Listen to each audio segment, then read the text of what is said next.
Good morning, everyone. My name is Elliot Payne. I'm the president of Minneapolis City Council. Before we convene our meeting, we have a presentation of one honorary resolution. We are pleased to welcome guests to this space to share in this presentation before taking up our agenda. Our honorary resolution today is recognizing Transgender Day of Remembrance, and I will invite that resolution's author, Councilmember Jenkins, to give that presentation.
Good morning, Andy.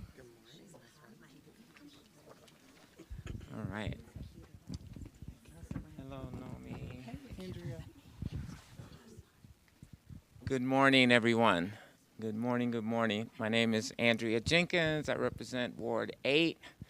I also represent a brilliant and beautiful community, the trans and gender nonconforming community.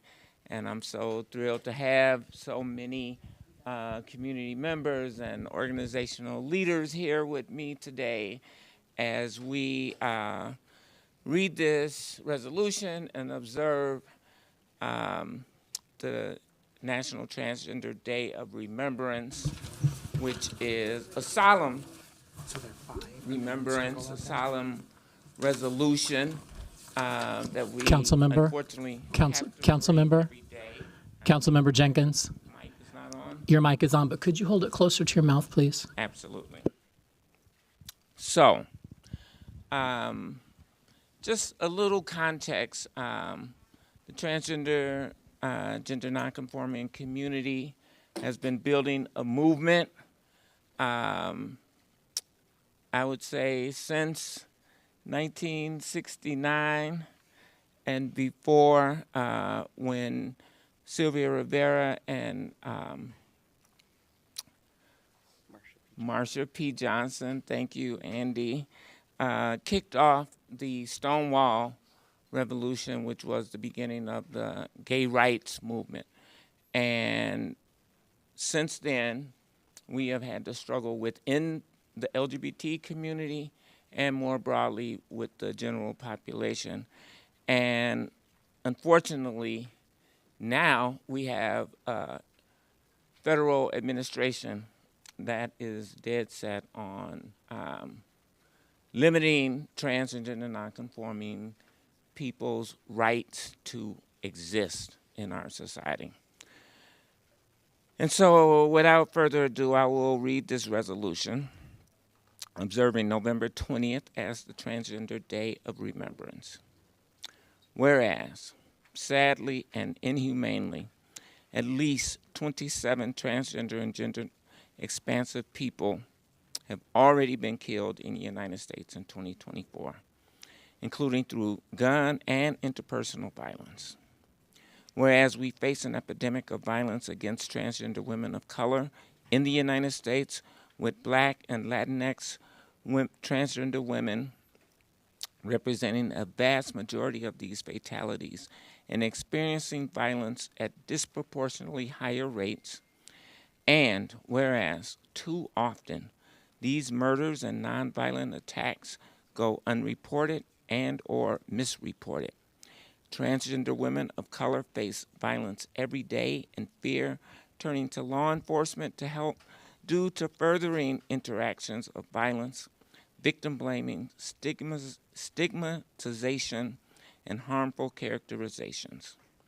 And whereas transgender and gender nonconforming people whom we've lost in the last year due to violence perpetrated against them were neighbors, students, co-workers, friends, and family members whose lives were taken from their loved ones and from their communities. And whereas Transgender Day of Remembrance is also observed as Transgender Day of Resilience to celebrate the resilience and power of trans and gender nonconforming people still living, fighting for their safety, and protecting each other. And whereas transgender and gender nonconforming people deserve the resources and protections necessary to be celebrated in life and not only in death. Therefore, be it resolved that the mayor and city council do hereby observe November 20th, 2024 as Transgender Day of Remembrance in acknowledging and mourning the lives of transgender and gender nonconforming people we've lost this year due to violence, and recognize that there is so much work ahead in our duties to help create a safer, more equitable city for our transgender and gender nonconforming community members. Thank you. And, I will just say that I am personally on 2 national organizations, the Human Rights Campaign and Advocates for Transgender Equality. And we will be fighting each and every day to ensure that our voices are heard, that our communities are safe and thriving, and particularly for our young transgender folks who are being deeply impacted by the rhetoric that is being spewed by our federal government, and the fight continues. I want to invite some of my friends and or colleagues to be able to share a few words. Anybody? Dr. Keffer, Roxanne? Sure, I will. Absolutely. Hey everyone, I'm Rox with our space in the Minnesota Transgender Health Coalition. I think it's especially a hard year for us this year as we mourn the deaths of at least 2 of our transgender members right here in the metro area. And so if you know a transgender person or gender nonconforming person, be especially kind to them in the upcoming days and weeks as we all set in with the new administration upcoming, and mourn and celebrate how amazing trans people are. Building on what Rox had shared, my name is Kat Rohn, they, she pronouns, Executive Director for Outfront Minnesota, our state's largest LGBTQ advocacy organization. I want to take a moment to just acknowledge Savannah Ryan Williams and Liara Kaylee Sai, who we lost over this last year since our last T-Door.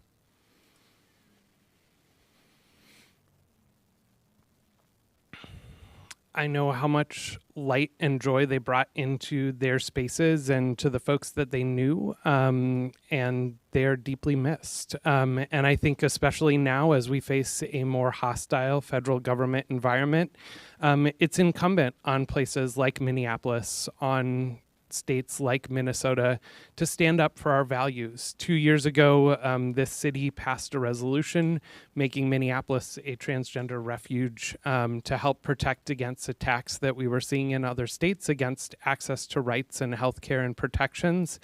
And in this moment, we are going to be tested, and it is incumbent on everyone, whether that is through positions of power or in your everyday lives, to take that moment to stand up for vulnerable communities, whether that's the members of the transgender community, our undocumented friends and neighbors, or other folks who may be made vulnerable by this next administration. So I urge all of us, regardless of where we sit in this room, to take those actions, to step up and to stand with those who need support. And to our trans youth, know that our communities will get through this, that there are many people fighting for you, and that your life is good and beautiful and celebrated, and that there will be a better world for you that we will build together.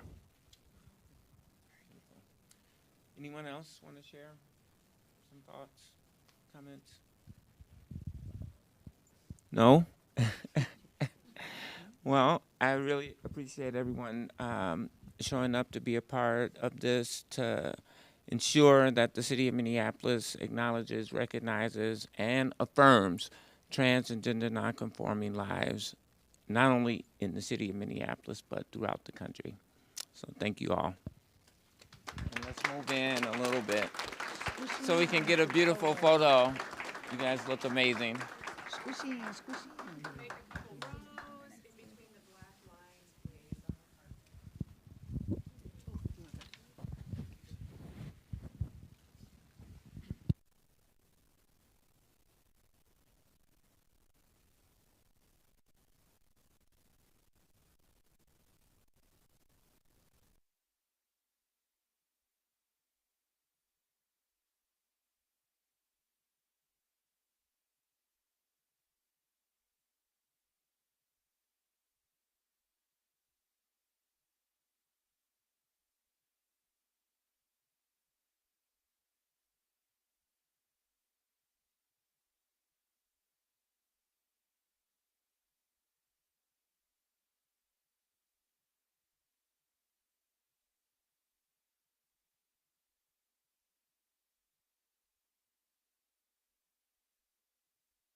At this time, I'm going to call this regular meeting of the City Council for November 14th to order. The clerk will call the roll.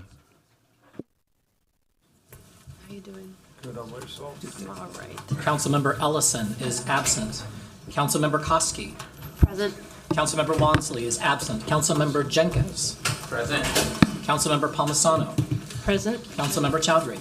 Present. Councilmember Cashman. Present. Councilmember Osmond. Present. Councilmember Rainville. Present. Councilmember Chavez. Present. Councilmember Veto. Present. Vice President Shugtai. Present. President Payne. Present. There are 11 members present. Let the record reflect that we have a quorum. Before we begin the meeting, I want to offer a friendly reminder to all members and staff that this meeting is broadcast live to enable greater public participation. The broadcast includes real-time captioning as a further method to increase the accessibility of our proceedings to the community. Therefore, all speakers need to be mindful of the rate of their speech so that our captioners can fully capture and transcribe all comments for the broadcast. We ask all speakers to moderate the speed and clarity of their comments. With that, the agenda for today's meeting is before us. Are there any amendments to the agenda? Seeing none, may I have a motion to adopt the agenda? So moved. Second. The clerk will call the roll. Councilmember Koski. Aye. Councilmember Jenkins. Aye. Councilmember Palmisano. Aye. Councilmember Chowdhury. Aye. Councilmember Cashman. Aye. Councilmember Osmond. Aye. Councilmember Rainville. Aye. Councilmember Chavez. Aye. Councilmember Veto. Aye. Vice President Shugtai. Aye. President Payne. Aye. There are 11 ayes. That carries and the agenda is adopted. The next item is acceptance of the minutes from our regular meeting on October 31st. I would entertain a motion to accept those minutes. So moved. Second. The clerk will call the roll. Councilmember Koski. Aye. Councilmember Jenkins. Aye. Councilmember Palmisano. Aye. Councilmember Chowdhury. Aye. Councilmember Cashman. Aye. Councilmember Osmond. Aye. Councilmember Rainville. Aye. Councilmember Chavez. Aye. Councilmember Veto. Aye. Vice President Shugtai. Aye. President Payne. Aye. There are 11 ayes. That carries and those minutes have been accepted. Finally, we have the referral of petitions, communications, and reports to proper committees. May I have that motion, please? So moved. Second. The clerk will call the roll. Councilmember Koski. Aye. Councilmember Jenkins. Aye. Councilmember Palmisano. Aye. Councilmember Chowdhury. Aye. Councilmember Cashman. Aye. Councilmember Osmond. Aye. Councilmember Rainville. Aye. Councilmember Chavez. Aye. Councilmember Veto. Aye. Vice President Scheibtai. Aye. President Payne. Aye. There are 11 ayes. That carries, and those matters have been referred. The next order of business is the presentation of reports from our standing committees. Those are taken in alphabetical order, beginning with the report of our Administration and Enterprise Oversight Committee, which will be presented by its Vice Chair, Councilmember Palmisano. Thank you, Mr. Chair. The AEO committee brings forward 25 items for approval today.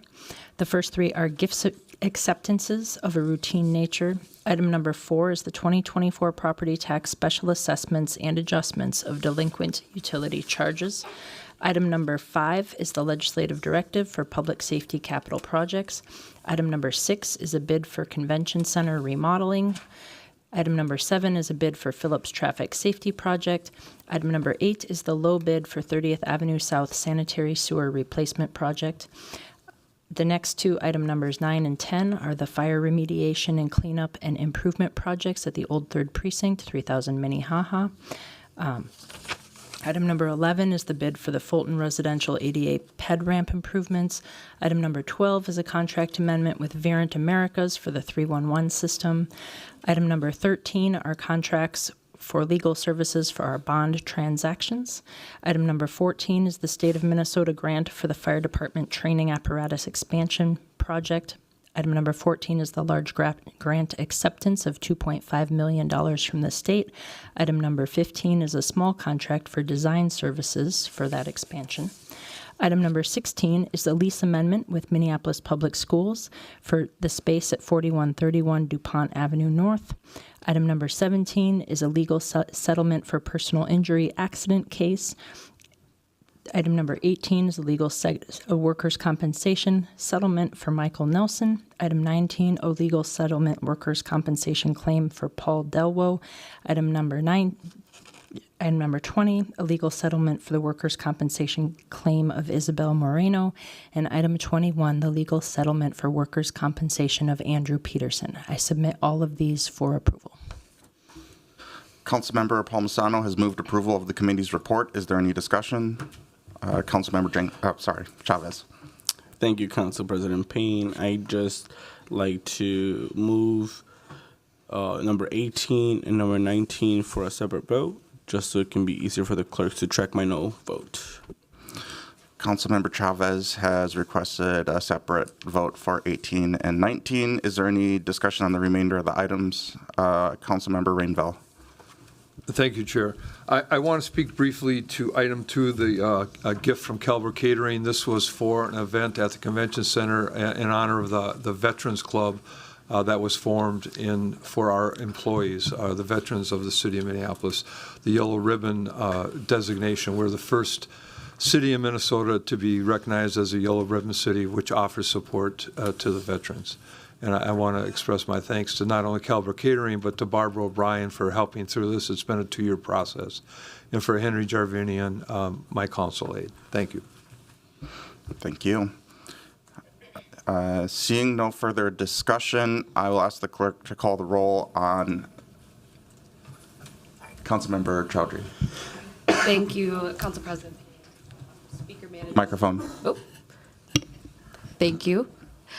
Speaker management is not working for me, but I did want to just quick speak to item number 10, bid for 3000 Minnehaha Avenue building improvement project. Just to note for the public, I know that many community members care about the blight on the corner of 3000 Minnehaha being remedied. I think it's really important to lift this up. This bid will allow for us to move on the improvement project, make sure that that new windows, doors, hardware, skylights, construction of east vestibule, and exterior repairs are done. And the main purpose of this project is to provide a fully enclosed, safe, and secure building to allow for the exterior of the barriers around the site. So I think this is really great that we're passing this today. We're continuing to move forward. And I'm just excited to bring back a thriving corner for our community over in Greater and downtown Longfellow. Thank you. And Mr. Clerk, you're in the queue? We were using that to track Councilmember Chowdhury's time. Sorry. Gotcha. Okay. Seeing no further discussion on the remainder of the AO agenda, I'll ask the clerk to call the roll on all items except for 18 and 19. Councilmember Koski. Aye. Councilmember Jenkins. Aye. Councilmember Palmisano. Aye. Councilmember Chowdhury. Aye. Councilmember Cashman. Aye. Councilmember Osmond. Aye. Councilmember Rainville. Aye. Councilmember Chavez. Aye. Councilmember Veto. Aye. Vice President Shugtai. Aye. President Payne. Aye. There are 11 ayes. That carries and those items are adopted. Next, we will take up items 18 and 19. Is there any discussion on those items? Seeing none, I'll ask the clerk to call the roll. Councilmember Koski. Aye. Councilmember Jenkins. Aye. Councilmember Palmisano. Aye. Councilmember Chowdhury. Aye. Councilmember Cashman. Aye. Councilmember Osmond. Aye. Councilmember Rainville. Aye. Councilmember Chavez. No. Councilmember Veto. Aye. Vice President Shugtai. No. President Payne. Aye. There are 9 ayes and 2 nays. That carries and the full report is adopted. The next report is from our Budget Committee, and that report will be presented by that committee's chair Vice President Chugtai. Thank you, Mr. President. The Budget Committee is bringing forward 5 items today. Item number 1 is directing staff to provide a report related to municipal revenue sources. Item number 2 is approving an increase to the appointed, non-represented, and politically appointed employee salary schedules for 2025. Item number 3 is adopting findings, approving the establishment of and approving a salary schedule for the appointed position in the Clerk's Office of Chief Assistant City Clerk. Item number 4 is adopting findings, approving the establishment of and passage of resolution, approving a salary schedule for an appointed position in the City Clerk's Office of Director of Administration. And item number 5 is passage of 3 resolutions amending the 2024 General Appropriation Resolution related to the American Rescue Plan Act reappropriation. I will move approval of the items 1, 3, 4, and 5, and I will move to refer item number 2 back to committee for a little bit more work with administration staff. Vice President Chugtai has moved approval of the report with the exception of item 2 to refer back to committee. Is there any discussion? I saw Councilmember Cashman in queue prior to the Yeah, I wanted reset. to ask a question about item number 2. Okay, we'll take that up separately, perhaps. Let's call Councilmember Vita. Thank you. Number 2, why are we referring it back? We'll have a discussion on that. Let's take up items 1, 3, 4, and 5 for a vote, and then we can have a discussion on item number 2. Is there any discussion on the remainder of the report? Seeing none, I will ask the clerk to call the roll on all items except item number 2. Councilmember Koski. Aye. Councilmember Jenkins. Aye. Councilmember Palmisano. Aye. Councilmember Chowdhury. Aye. Councilmember Cashman. Aye. Councilmember Osmond. Aye. Councilmember Rainville. Aye. Councilmember Chavez. Aye. Councilmember Veto. Aye. Vice President Shugtai. Aye. President Payne. Aye. There are 11 ayes. That carries and those items are approved. Next, we will take up item number 2, and I will recognize Councilmember Cashman.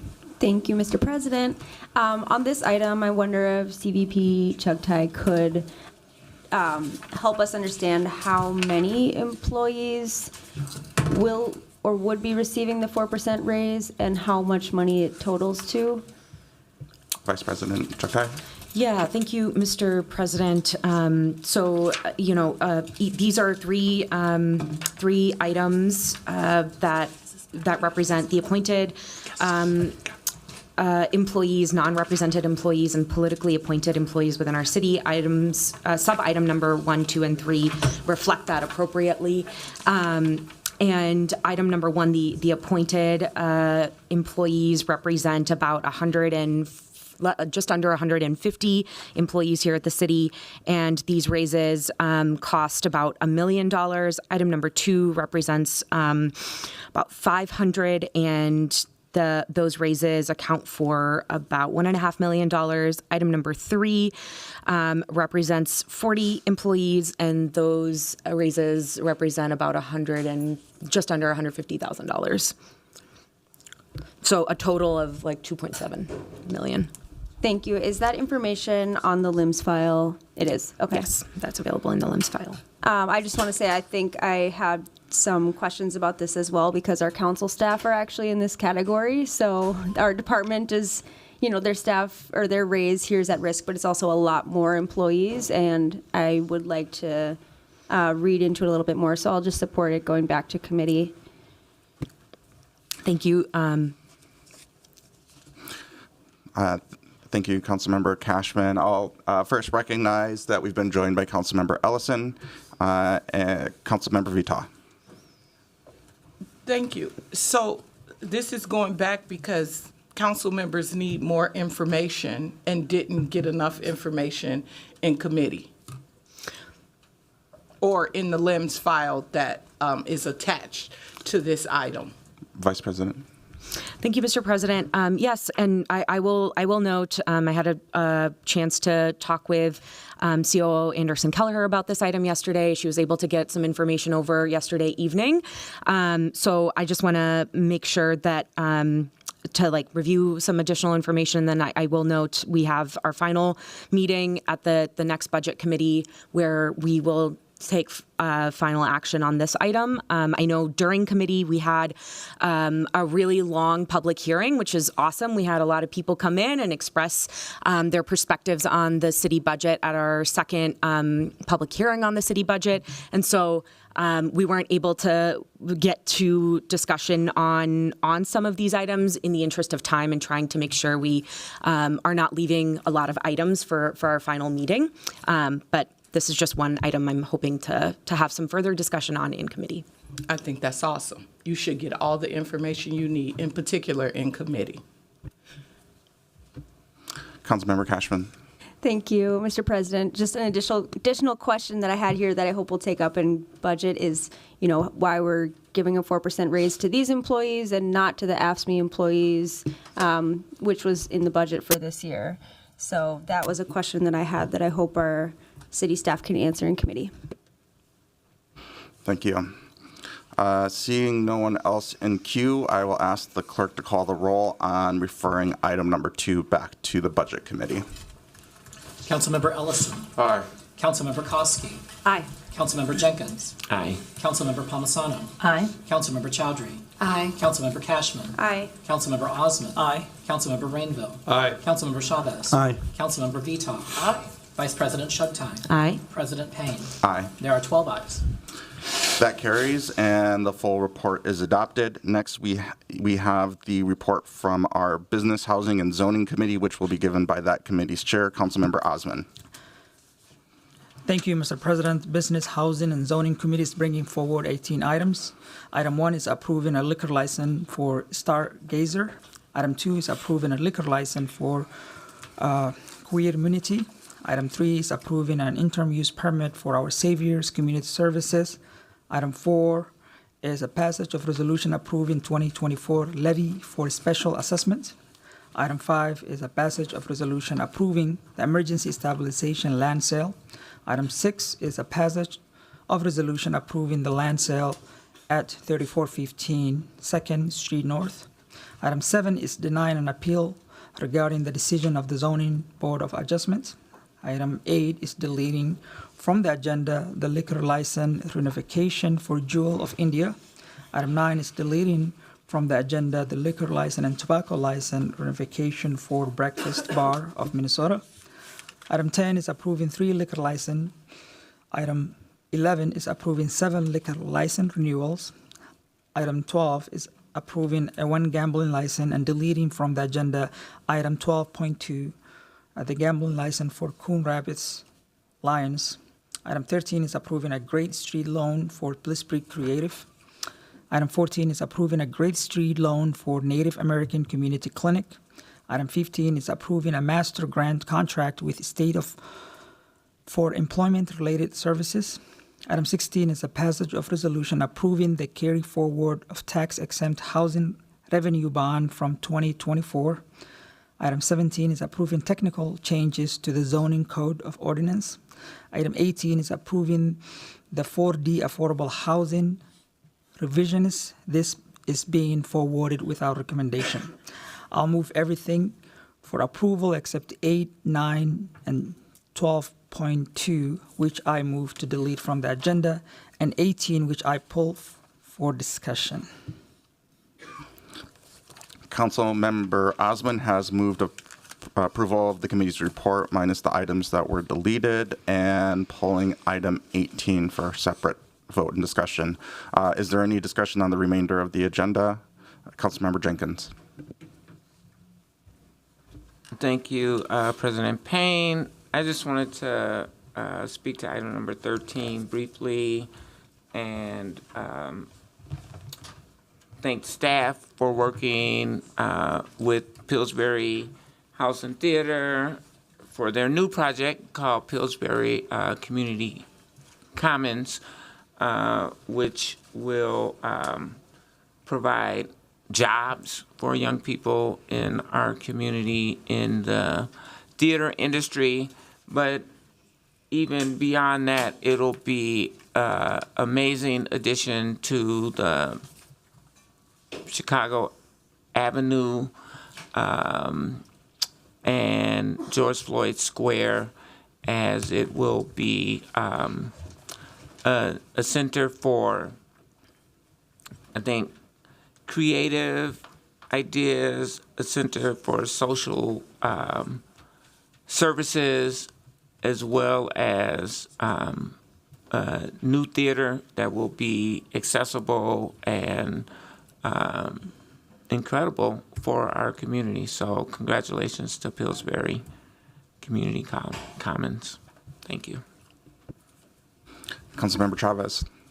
Thank you, Council President Payne. I also wanted to make a comment on item number 13, the Great Streets Gap financing loan for Pillsbury Creative Commons for the phase 1 part of the project. This is a budget amendment that I brought forward along with Councilmember Jenkins last year through the budget process, and just very glad to see the work of our community come to fruition near the George Floyd Square area. It's going to be a great project that's going to help many of our youth and many of our community members, and it's an exciting thing that we get to be very proud of. I also am excited about item number 14, another Great Streets Gap financing loan for the Native American Community Clinic, which will help with the new clinic space and affordable housing above that will help an additional 3,000 patients per year. So it's a good project in the Phillips area as well. Seeing no one else in queue, I will ask the clerk to call the roll on items 1 through 17, including the deletions of number 8, 9, and 12.2. Councilmember Ellison. This is for the full. This is for items 1 through 17, with 8 and 9 being the denials as recommended, and item 12.2 deleted. Aye. Councilmember Koski. Aye. Councilmember Jenkins. Aye. Councilmember Palmisano. Aye. Councilmember Chowdhury. Aye. Councilmember Cashman. Aye. Councilmember Osman. Aye. Councilmember Rainbow. Aye. Councilmember Chavez. Aye. Councilmember Veto. Aye. Vice President Showtime. Aye. President Payne. Aye. There are 12 ayes. Those items carry. Next, we will take up item number 18, and I will recognize Councilmember Osman. Thank you so much, Council President. This item was moved without recommendation. We had a lengthy discussion. I want to thank the staff. The changes only apply, I believe, 1 bedroom to sufficient unit, a studio. That change was made by the staff, and there has been a lot of work done by the staff and lengthy discussion. I talked to the staff yesterday, and they haven't really raised any concern or anyone who has contacted with them. So I will move this item for approval. Thank you.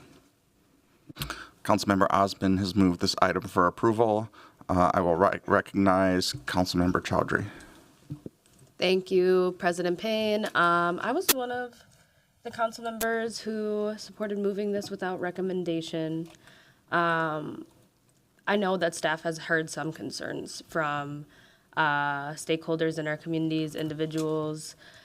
However, upon a significant amount of discussion about this change, moving the affordable housing, the 4D program, from 60% to 50% AMI for this application round, and understanding that with the state statute change that brought up the tax reduction for those that enroll their units into affordable housing preservation through this program, we've seen an explosion of applicants. I understand why our department is interested in bringing it to 50% AMI, seeing if we can lock in more units into affordability at a deeper affordable rate, especially if the median market rate is in some parts of our city below 60% AMI at present. I do want this body to consider next year, after these applications are done, to see the difference between applications that we receive once this change is made.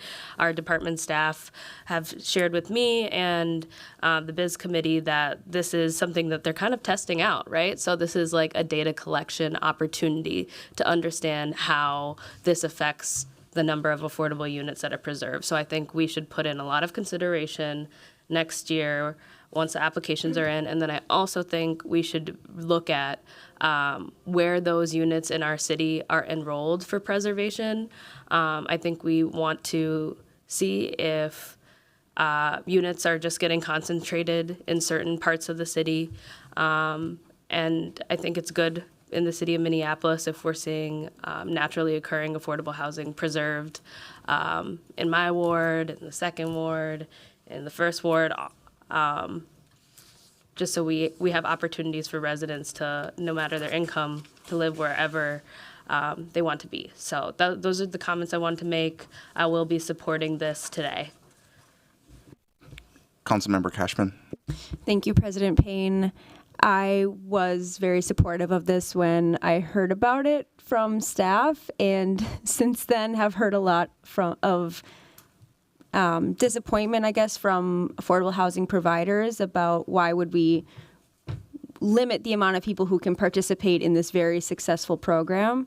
I also, like Councilmember Chowdhury, think that we deserve like an after action. Maybe we can work on a legislative directive together to actually have some evaluation of what happens with this change.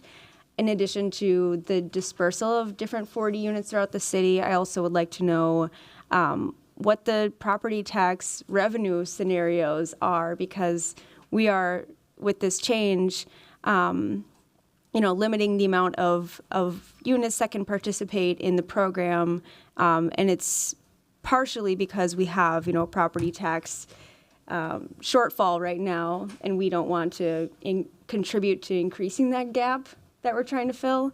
And I also want to understand how much staff capacity we have for this program and whether it's enough to process all of the blooming amount of applications that we're getting, and whether, their department's being staffed appropriately. I think the 4D program is a really great affordable housing tool that we have, and it's proving to be so.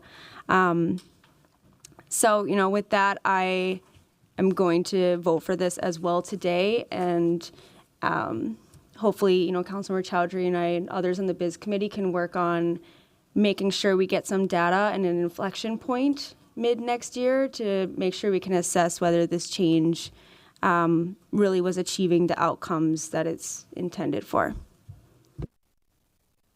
Councilmember Rainville. Thank you, Mr. President. I, too, was in committee and voted to forward this without recommendation after hearing a lot of testimony. And in fact, since that time, there's been some really compelling arguments from affordable housing providers for the cost benefit of preserving affordable housing versus building new ones. So I am going to side with staff on this and vote for it, but I also want to give staff a heads up that we're expecting some good data and a continued conversation on this, because the gap between what the affordable housing developers say is tremendous. And it appears on face value that we could save more housing by not doing this. But let's go forward. Let's agree with our staff, and let's monitor this. Thank you. Councilmember Jenkins. Thank you, President Payne. I think I was the person who made the motion to move this forward without recommendation. And, you know, I guess I would just comment one of the interesting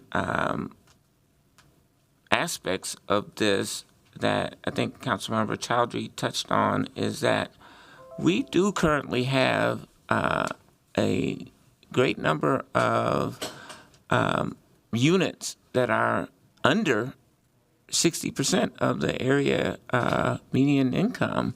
And so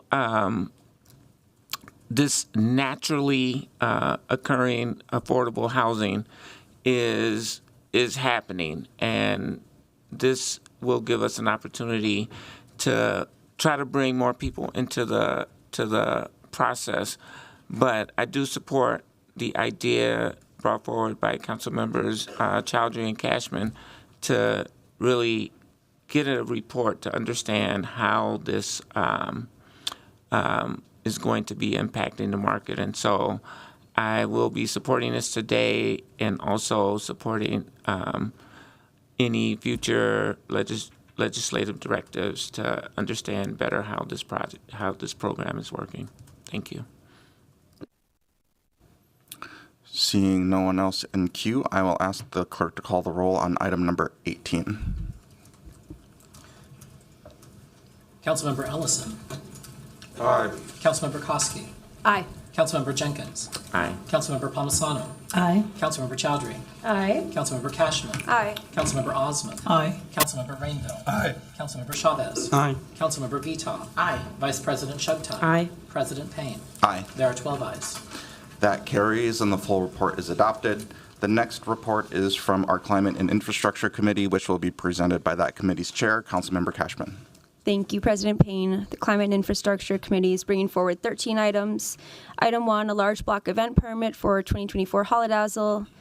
Item 2, a large block event permit for Welcome Downtown Target. Item 3, authorizing a cooperative agreement with Metro Transit for mobility hub planning work. Item 4, authorizing a cooperative agreement with MnDOT and Hennepin County for traffic signal work on Trunk Highway 121. Item 5, authorizing acceptance of a grant from MnDOT for the Phillips Traffic Safety Project and Anderson United Safe Routes to School. Item 6 is accepting federal grant funding from the U.S. Department of Transportation and the Minnesota Department of Transportation for the Safe Streets for All program. Item 7 is accepting federal and state transportation grant funding for various city transportation projects.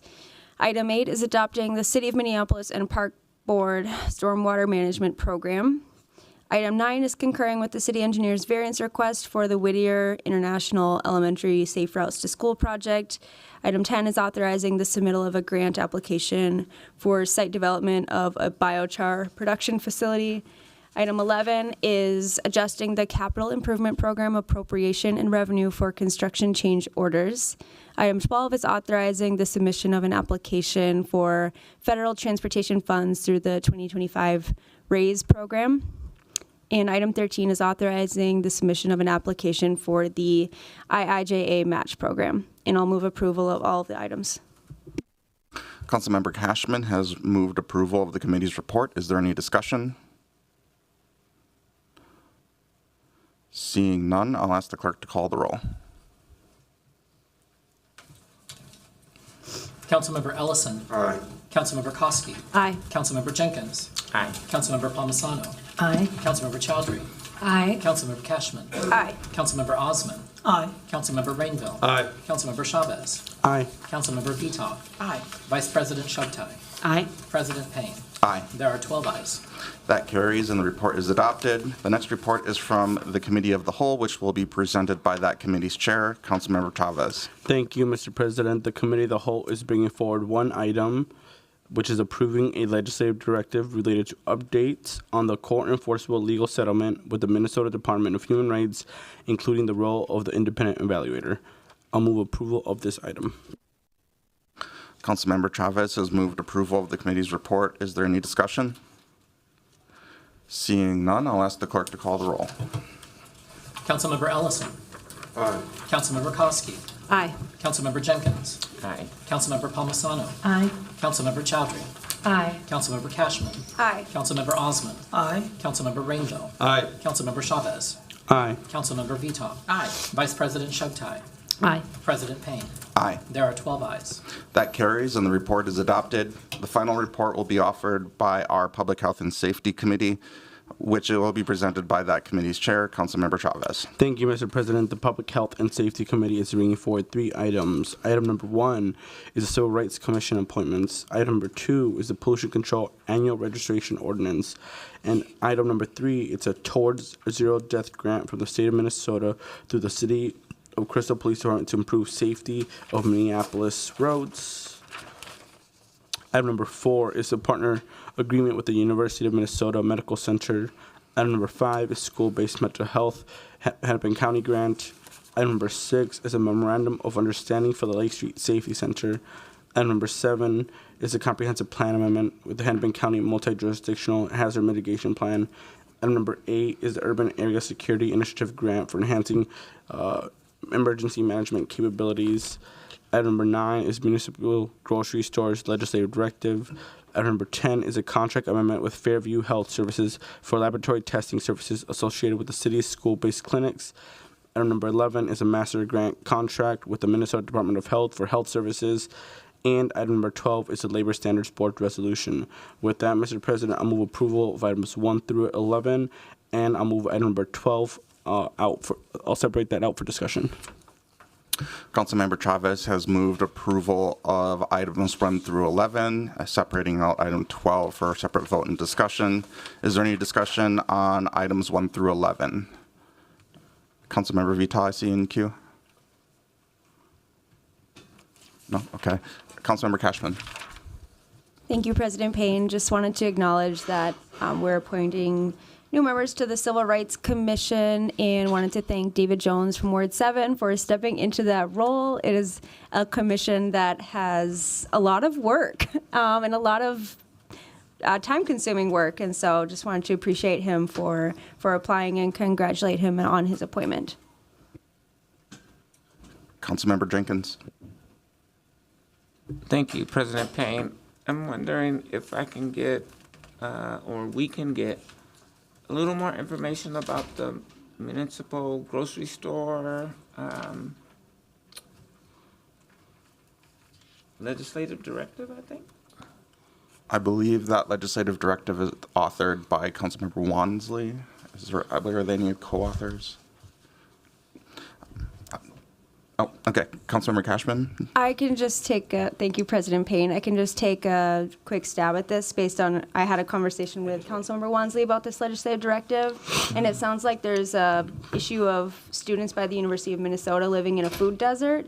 And so, and I'm sure many of us in our wards have a similar situation. And so the goal was to have our policy and research team look into different models from around the country about how to support more community-based grocery store options like cooperatives or municipal grocery stores that exist in some places, and other ways to ensure like affordable and fresh food in all areas of the city. So hope that answers a little bit what it's about. Thank you. So I guess is the intent that the city would own and operate grocery stores? I believe it's a legislative directive that would inquire about the potentiality of that, but it would just simply be a report. It's my understanding.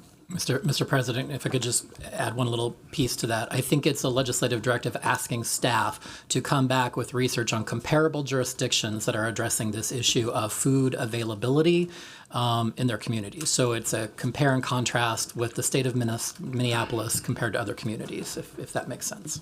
Okay. Thank you. Councilmember Chavez. Thank you, Council President Payne. I just wanted to quickly talk about the MOU for the Lake Street Safety Center. This is a project that many of our community members have been working on for many years, and just wanted to let the public know that the Lake Street Safety Center is open. It is next to the light rail, and it is a good asset to our community. So very happy about the MOU with our different community partners. Councilmember Chowdhury. Thank you, President Payne. I'm going to just take a second to also talk about the Lake Street Safety Center, but put my colleague, Councilmember Chavez, on the spot really quick.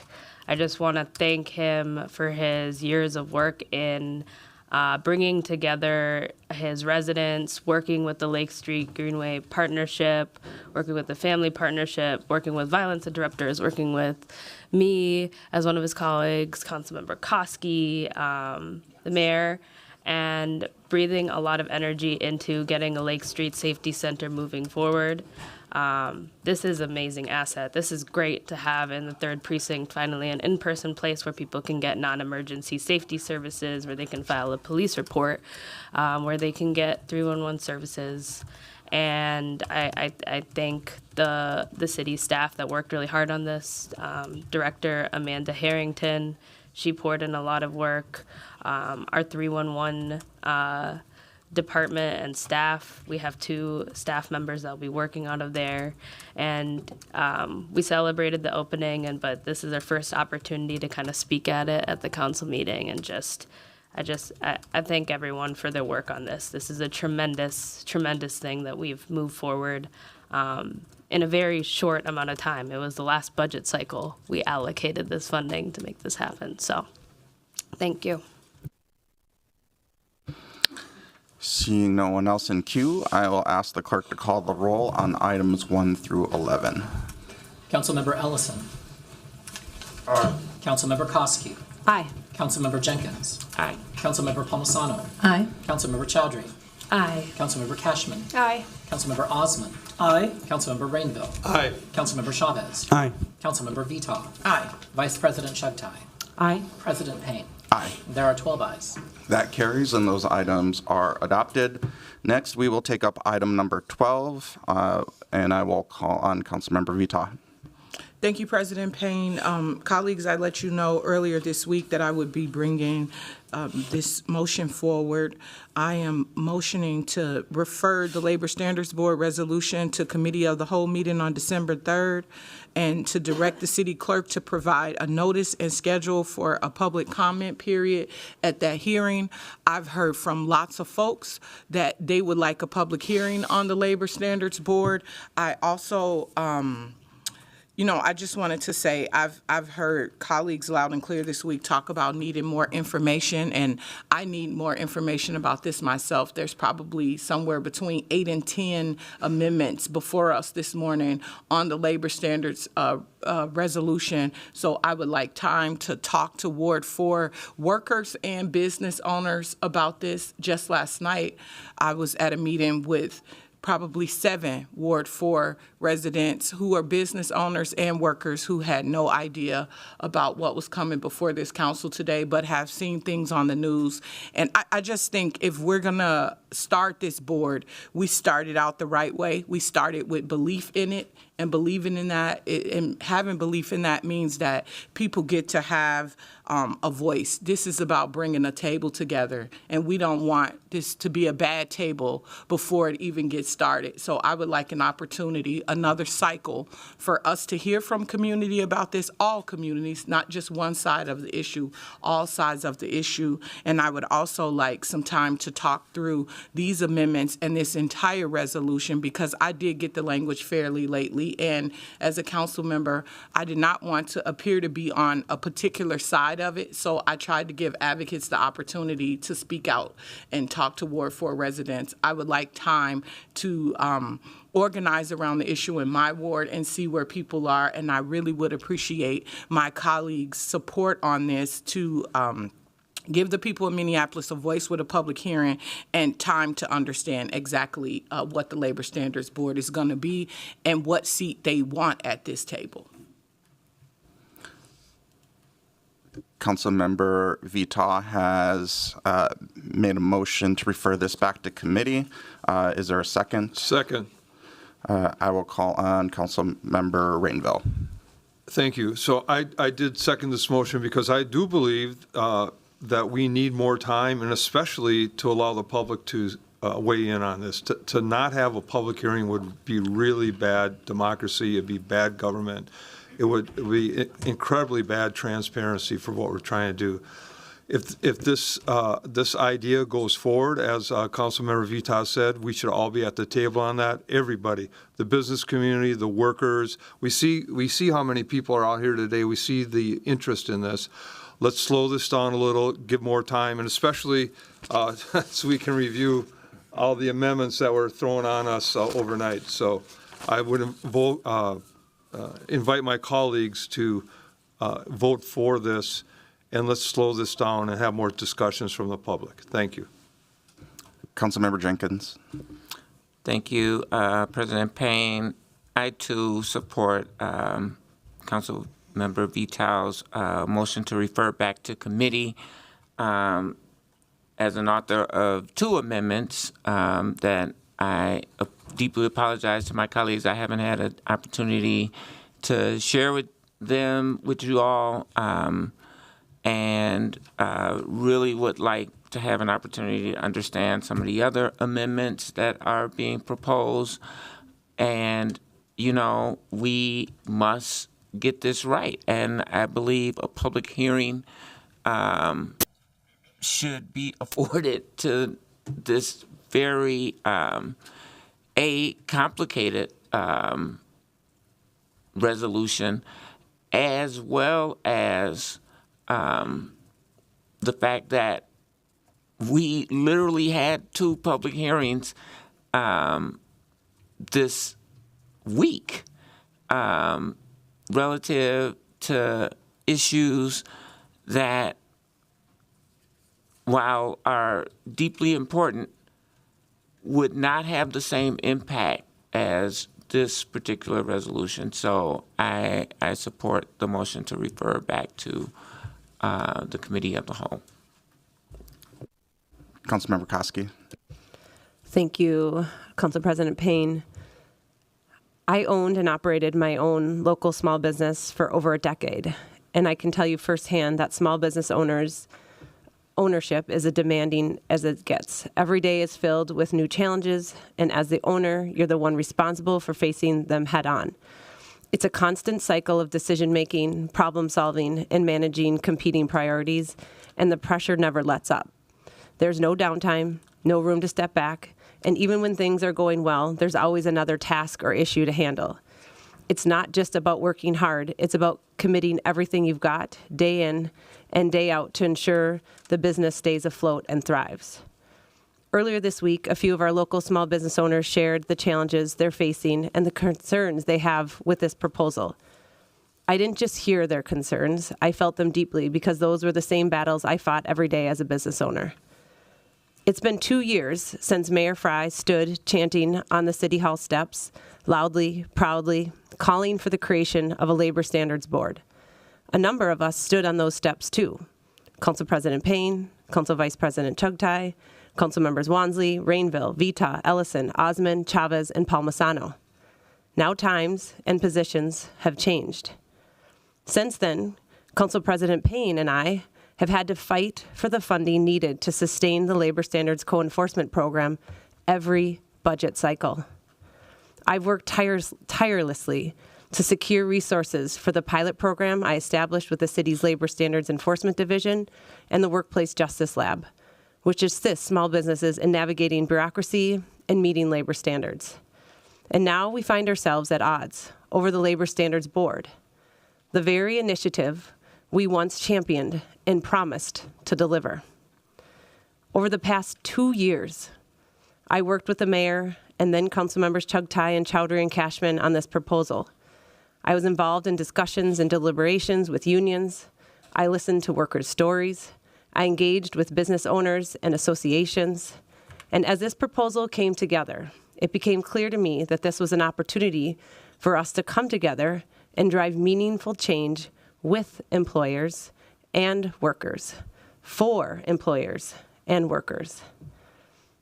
But I understand that there are still small and large business owners and business associations that feel they haven't had the opportunity to speak publicly about this proposal, to ask more questions and get answers, and to see the value that I see.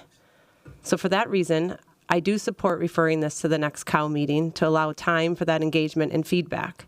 And I ask that if this passes, that those business owners and associations come to the table, have an open dialogue, and give specific constructive feedback on improving this proposal. Thank you. Councilmember Cashman. Thank you, President Payne. I will not support a motion to send this back to committee. I do think that there are some business owners in this discourse who, no matter which changes to this, no matter how many public comment periods, no matter how many delays, no matter how many additional conversations, will never support this board. And that's something that we have to come to terms with. It's disappointing, sure, but there are also a lot of business organizations and businesses who do support this, many of whom I have spoken to. As council members have said, this has been in the works since 2022, well before I was on the council. And even just this year, as a co-author of this, we had in March a listening session with over 200 attendees. We had a listening session in April with 50 plus attendees. We had a stakeholder meeting in July with representatives from all the groups who might participate on this board. We had a meeting with BIPOC restaurateurs in October, because they're under a lot of pressure in a slim margin industry and feeling especially scared about what could happen from this board. I had 10 plus sit-down coffee meetings with individuals on this. I've had, I don't know how many phone conversations, done about 6 or 7 media interviews. There have been 20 stories on this just within the last week, if you look at Google News. So to say that more conversations need to be had, I think is just disingenuous at this point, and those conversations will be had on the board, and that's a great place for them to happen. So not supporting a further delay. Councilmember Chowdhury. Thank you, Mr. President. Yeah, I won't be supporting a delay today as well. The notice for this resolution, this work, was January 25th, 2024. And there were many points throughout this process and a whole year prior before I got on this council to engage with the Labor Standards Board resolution. And as a council member, if there's a policy that I have questions about, I know that I'm not always going to be guaranteed a briefing at my door. And so I go out and I ask my fellow colleagues, like, can we talk about what your policy is? I'm seeing it in the news. I have a lot of questions. And a lot of council members did come and sit down and talk to me. And some didn't. And, you know, we all get to make that choice. But there was time to have that conversation over and over again. We even had a public meeting with workers where all council members were invited to join. There was opportunities there. I'll also say that there's a little bit of a paradox here. This is an advisory board to an advisory board, essentially, right? Like, we have many advisory boards. This is just creating a table for policy recommendations with actually a lot of red tape, right? So in a lot of ways, it's not this giant, huge thing that is going to pour out an onslaught of labor standards and regulations day in and day out. However, the wonderful and great thing about this that takes a step forward for the city is giving workers a say, giving them an equal place at the table. And that matters. That matters here. And I encourage my colleagues to take a look at the presentation that we gave them at the Public Health and Safety Committee. Go back and look at the slides while we're up here. That was one point in order to engage. I'll also share, on top of what Councilmember Cashman shared, is that we had a meeting with Downtown Council, the Chamber of Commerce, Minnesota Hospitality, where we gave them a copy of the resolution. We went line by line on this work together because that mattered to us. We had multiple meetings with them. I had multiple meetings with Minnesota Hospitality. I met with business owners in my ward.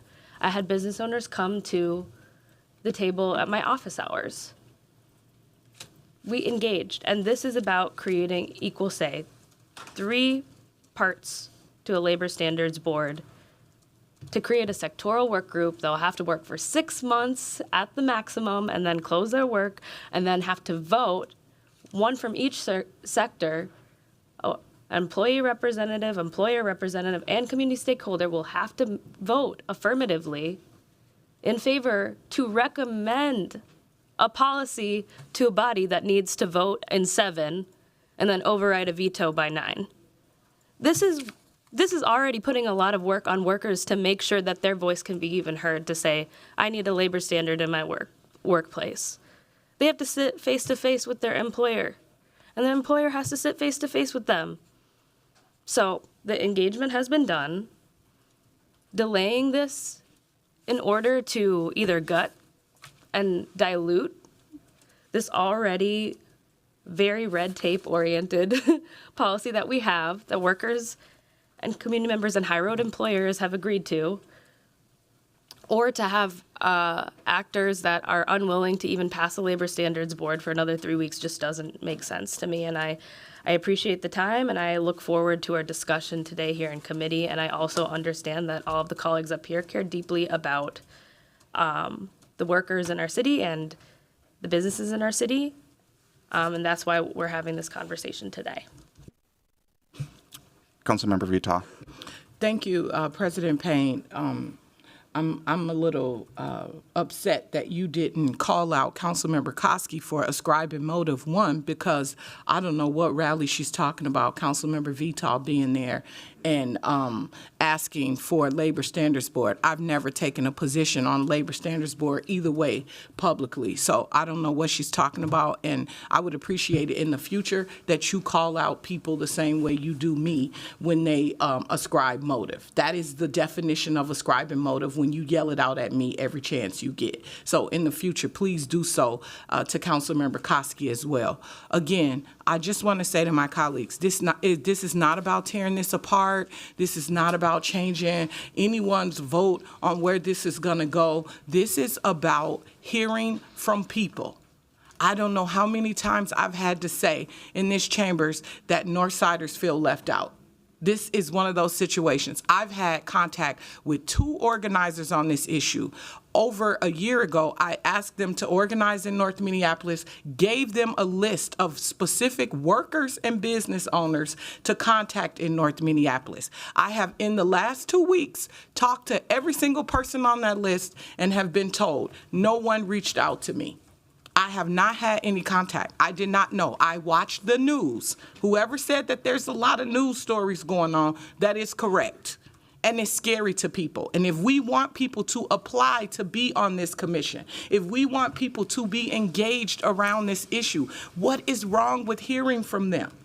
No one is saying end it, to go away. I don't want that. I'm not asking for that. What I'm asking is for opportunity for people in Minneapolis to be heard. When I met with organizers around this issue, maybe 2.5, 3 years ago, what we did have a conversation about is how there should be a coalition of people coming to us as a council supporting this. It shouldn't be 2 organizations or 3 organizations. It should be a coalition of people. I have not seen that, and I definitely have not seen any organizing or engagement in the ward that I represent. And that's what I'm asking for here. I'm asking for the Black and brown and women business owners that I met with last night to have an opportunity to come and speak at a public hearing if they choose so. I don't even know where they are on the issue. I don't know. I want to know, though. And I want anybody else who wants time. All the engagement I've had from people this week, in the last week and a half, is just about a public hearing. The people of Minneapolis deserve that. Business owners, workers, people who visit, everyone deserves to be heard. That is all I'm asking for here. There should be zero argument over if we want to hear from the people of Minneapolis or not. Just like we've been hearing from the organizers around having it, we should hear. The most successful board or commission we have that people apply to in large numbers is because we communicated. Is because we put effort into getting people organized around the issue. And so why not start out? The last board and commission that we had and had an overwhelming amount of people apply to and want to be on was because of community engagement, was because we allowed for opportunity for them to have a voice. Let's do the same. Please, I'm asking you all, let's just have an opportunity for people to speak. That's it. That's all I'm asking for here. I'm not saying change your position. I'm not saying that anything needs to be done differently. We have a stack of amendments before us that has been said is committee work for this whole year. So let's just send it back to committee and have a public hearing. That's all I'm asking. Councilmember Osmond. Thank you, Council President. I was going to wait and talk about this on my motion that I'm bringing forward, but I do want to talk to the folks that are here. First, this is democracy. We have the restaurant on the back, and we have the labor union up front, and it's a beautiful thing. And I was one of those council members that stood on the steps of the city hall that supported and continue to really raise the voice of having employers and employee coming together and creating this a labor standard board. And I wanted to express and say that large East African community business owners expressed to me on Tuesday that they have been excluded in the discussion. I think the part of having community engagement is very important. Some of the businesses in our community are already struggling with some challenges and them being left out, especially Carmel Mall or Cedar Riverside or different areas in that community. They don't know what's going on. There are a lot of misinformation out there too that they are afraid of. And for them to understand what's in the document and participate, it's very important. And I just wanted to say that it's really good to have a voice for large minority, people of color, low-paying hospitality jobs. Those folks have to have a voice, and they have to have an opportunity to sit down with employers, to have a conversation and come together. And as a council, it's very important for us to receive those voices. And we don't want those voices to be, divided. We want them to be united and come up. The employer has a huge role to play around. They cannot be left alone. And same thing with the employer and expertise. Those are very important voices. But the most important thing is my community. The people I represent have not been engaged, have not been, they've expressed it that they don't really know what's going on. So I do actually support having circling back and having one cycle a delay and have more discussion on this. And we might have a huge support of passing a labor standard board. Thank you. Councilmember Koski. Thank you, President Payne. I just wanted to make a comment about Councilmember Veto said I was implying motive. I was speaking the truth, and I can show you and everybody here on my phone that there is a then was Twitter tweet. And it says, today I stood with Coalition of Labor Unions, community leaders, and elected officials to highlight the potential impact of a local labor standards board. And there's a photo, and this is from Mayor Jacob Fry's account. And the individuals I stated are all in this photo. I can see all of us there. I'm also going to send everyone in a Teams a link that there was a Star Tribune article that says Council members Jason Chavez, Aisha Chugtai, Jeremiah Ellison, Emily Koski, Jamal Osman, Lene Palmasana, Elliot Payne, Michael Rainville, and Latricia Veto and Robin Wansley attended in favor of the proposal. And I will send that via Teams. Thank you. Can I respond, please?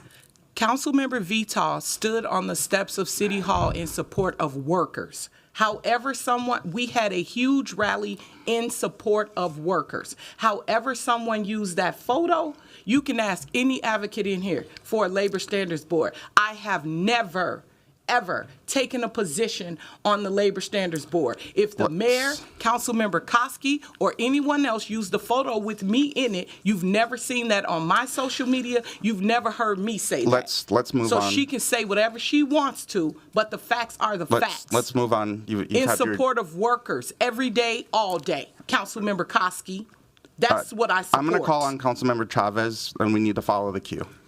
Thank you. I don't support a delay. This is an advisory board. Again, I'm going to keep on mentioning this, an advisory board. I don't understand what the drama, the performance of being from businesses in the city of Minneapolis, big business, corporations that are frustrated about an advisory board as if the world is going to fall apart. This is an opportunity to say to our residents that we support workers. This vote is pro-worker or not, period. At the end of the day, do we support our workers or not? That is something that this vote is going to signify to residents of Minneapolis. My mother had to work three freaking jobs to barely afford rent, to barely be able to put food on the table, to barely be able to live her life and to support us as her children. 3 jobs to barely make it by in this city, growing up my entire life, so I can share a room with my brother my whole adult life. And I was very proud of that. But she had to work 3 freaking jobs, more than 80 hours a week, to barely make it by. And what we're saying is that those folks do not matter in the city of Minneapolis. They do not deserve to have a voice and seat at the table. An advisory board is going to give these folks, these community members, undocumented immigrants, folks in the city of Minneapolis that matter, an opportunity to have a seat at the table. I don't understand why it is controversial to have an advisory board that says people in the city of Minneapolis, workers in our city matter. I don't believe it. I know what's going on. It's corporations that run this city. It's corporations that scare people in this body. It's corporations that run checks. It's corporations that fearmonger and scare residents in the city of Minneapolis into making decisions to say that we do not support workers. I'm sorry. I support workers, period. I support Uber and Lyft drivers. I support increasing the minimum of the $15 minimum wage to $25 an hour. And I do not need permissions from corporations to do that today. But if corporations do not want to be a part of this advisory board, by all means, whatever, I'll bring that policy forward without your input. You should be thankful that you're getting a seat at the table to influence policy in the city of Minneapolis. You should be thankful that you're giving an opportunity to sit with workers to develop policy that is fiscally sound, that is going to improve lives of residents. I am sorry. I am not going to support a delay. I support this policy. I even wish it was stronger. Because workers in the city of Minneapolis matter. And I am doing this for people that look like my mom that had to work 3 jobs just to barely make it by in the city of Minneapolis, where she had restaurants and corporations like McDonald's, which I don't understand how we considering that minority-owned businesses to begin with, but corporations like McDonald's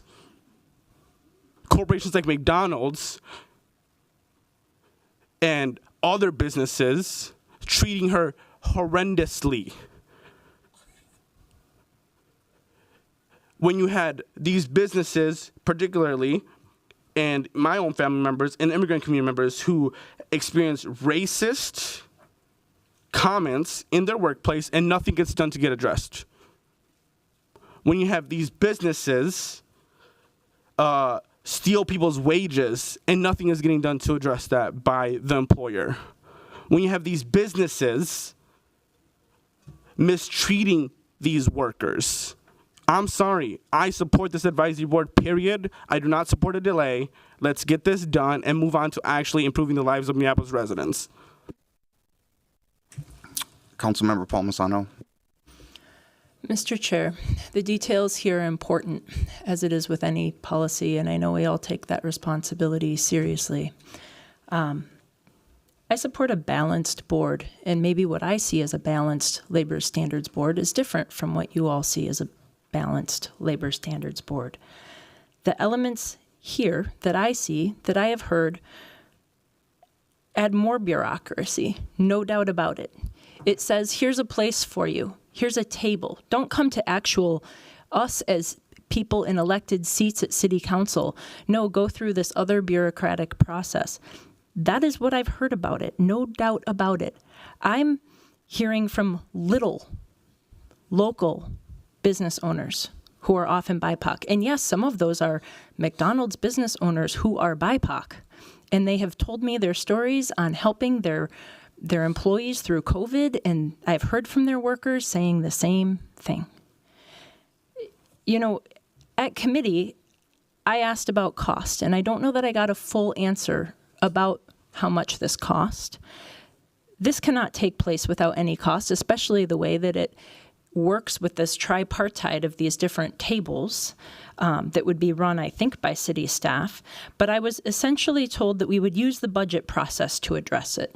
Well, that doesn't make me comfortable because you haven't shared what trade-offs, you haven't shared what your budget amendment is and what you'll be removing from the recommended budget in order to fund all of the work that would be needed to stand this body up. You can't ask for a briefing when you didn't even know about this until it got added to an agenda after agenda setting.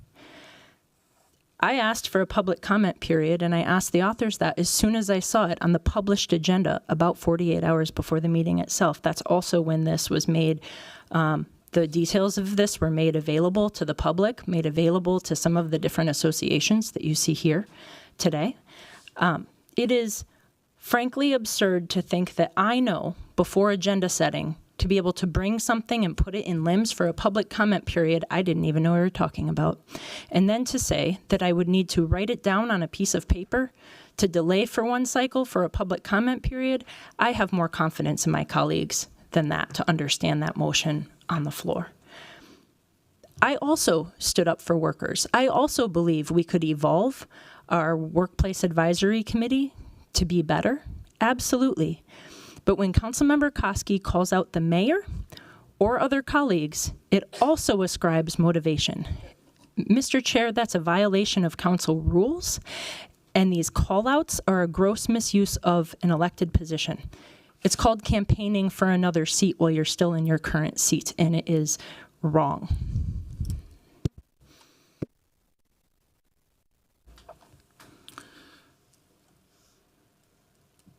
I'm going to ask the clerk to call the roll on the motion to delay this or refer this back to committee of the whole. Councilmember Ellison. No. Councilmember Koski. Aye. Councilmember Jenkins. Aye. Councilmember Palmisano. Aye. Councilmember Chowdhury. Nay. Councilmember Cashman. No. Councilmember Osmond. Aye. Councilmember Rainville. Aye. Councilmember Chavez. No. Councilmember Veto. Aye. Vice President Shugtai. No. President Payne. Nay. There are 6 ayes and 6 nays. That motion fails. Next, we will take up the underlying motion, and I will recognize Councilmember Osmond. Thank you, Council President. There's a motion on. Mr. President, before we get started with amendments, we don't have a motion to approve that was brought forward. It was pulled from the issue, so I think we should start with making an affirmative motion to approve what came out of committee, and then it can be amended. Mr. President, if I may, I'd like to move approval of item number 12. Is there a second? Second. Okay, that item's been properly moved and seconded. Now I will recognize Councilmember Osman. Thank you so much, Council President. I am bringing forward a motion that's in front of you, and this will address the voting side of it, which is changes from majority to two-third full membership voting. As I mentioned, the East African business and workers emphasize the need of consensus building between employee and employers. And I just want to make sure that as a council member, when we receive a recommendation, we want that recommendation to be at least some close united. We need a great recommendation. We don't want, as I understand, there's like a 15 vote members. If 7 members vote no and 8 members vote yes, is that a great recommendation? Probably not. So that's why I'm hoping that the two-third will help better outcome and better recommendation from that which we receive. I remember the conversation and the process during the rent stabilization work group, and that did not went very well. So I just want to make sure that if this document is moving forward, it has a strong creation and process to make sure that those folks that are participating, which is the employers, which is the employees, and also which are the expertise and people with knowledge and labor, meet and talk and come up with a recommendation to move forward, to create policy in the future for our workers. And I think this is one of the solutions that I brought forward. So I'm hoping my council members, my colleagues could support this motion. Thank you. Councilmember Osman has moved to amend the underlying resolution with the printout before you. Is there a second on this motion? Second. It's been moved and seconded. Councilmember Cashman. Thank you, President Payne. Councilmember Osman's amendment here actually has a lot of amendments in it, some of which I support and are actually reflected in another amendment that I'm bringing forward that I worked on with the clerks and the city attorney and the authors and emailed out in advance. So I just want to say that while I'm not supporting this amendment today, I do think that there's some pieces of what you've put forward here that I think are really good, and it relates to how the sectoral work group is soliciting input from business owners in order to make sure that the recommendations that the sectoral work groups do have information from business owners in that sector and adequate information. So just wanted to thank you for that piece. And also on the voting threshold, we actually spent a lot of time with this, and this is one of the things that came out of conversation earlier this summer, and decided to make sure that a member of the employer, employee, and community stakeholder group would all have to vote in the affirmative for the recommendation to pass. So that's the check and balance that we put into the policy to ensure consensus. So I believe that is covered. Thank you. Councilmember Palmisano. Thank you, Mr. Chair. Thank you, Councilmember Osman, for bringing some of these forward. I've expressed my concern at committee too about what the composition is of community stakeholder group, why they would be given the same amount of seats as employers and employees, and would these community stakeholders be getting in between relationships, working union relationships between employers and employees. While I have a bit of concern about Part 7 about selecting certified employer organizations to collect in-person surveys and online surveys of employers in the applicable sector being identified, that seems like a lot of work. And again, about the cost. I'm not saying that it wouldn't be worth it to have professional surveying done. I'm just saying what would be the cost and what is the trade-off we are making in the city budget to get this started. But given the composition of this board, including the community stakeholders, I do think that the 2/3 of the full membership is a wise motion. So thank you, Councilmember Osman, for bringing these changes that make this slightly better. Councilmember Chowdhury. Thank you, Mr. President. Thank you, Councilmember Osman, for just engaging with the authors and then bringing this forward. I really appreciate you working on finding a way that like you feel is best to make this work. So I just appreciate you. However, I won't be able to support this amendment today simply for the fact that as city council members, we're elected officials that are accountable to the public with a formalized legislative process, with places for public input on ordinances, and we have checks and balance, yet we do not govern with a 2/3 majority to get things done here. We require a simple majority. And I don't think it's logical to hold an advisory board to that, a higher standard than us. And then also in our democracy, because we're talking a lot about democracy today, as we should,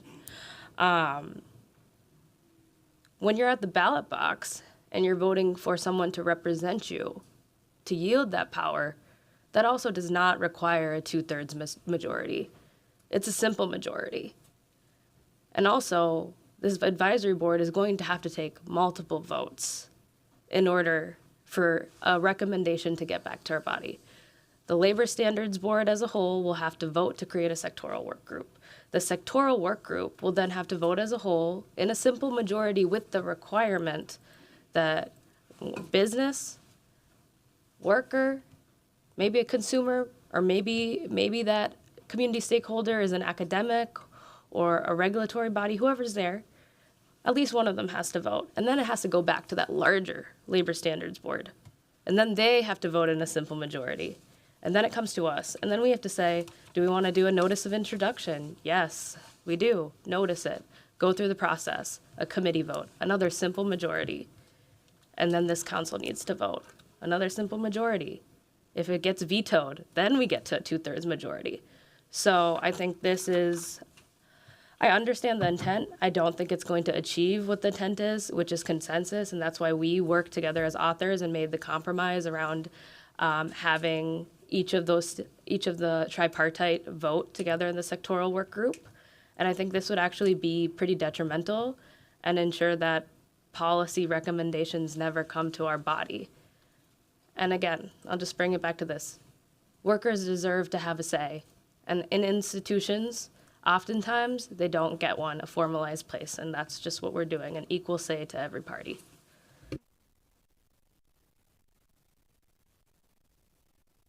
Vice President Chugtai. Thank you, Mr. President. Also wanted to thank Councilmember Osman for engaging with the authors and continuing to remain in conversation with us as you're putting together this amendment. I really see the desire to make sure that the recommendations coming to the body are driven by consensus, are strong, have buy-in from different stakeholders, from employers, from employees, and from the broader community. I think as Councilmember Chowdhury was highlighting, the requirement that at least one employer, at least one employee, at least one community stakeholder serving on a sectoral work group has to consent to recommendations before they make their way to the council by way of the Labor Standards Board. That's the type of thing that encourages dialogue, collaboration, consensus building among the three different parties, right? And if passing recommendations and making them to council requires at least one person from each party to work together, that drives better consensus building. It drives better policy outcomes, and we can trust when something comes to us that it included voices of all of the parties at the table. And then I would really concur with. I think it's hypocritical, perhaps, weird, perhaps, for us to hold an advisory body to a higher standard than we are held to a higher standard than we win our elections by, to a higher standard than how we do anything here on this dais. And so I unfortunately won't be supporting this today, and encourage you to continue to engage with us as we move forward through these next steps. Thank you. Councilmember Osmond. I just want to make one point that I think 2/3 makes sense. I'll give you an example. The way Council Vice Presidents say that each group have to have a one person. And what if employers all get together and say, we're not going to vote? We're never going to get a but the 2/3 could pass without the employer's input sometimes. Yeah, it's 10 votes, and we're building 15, the way I understand. Right.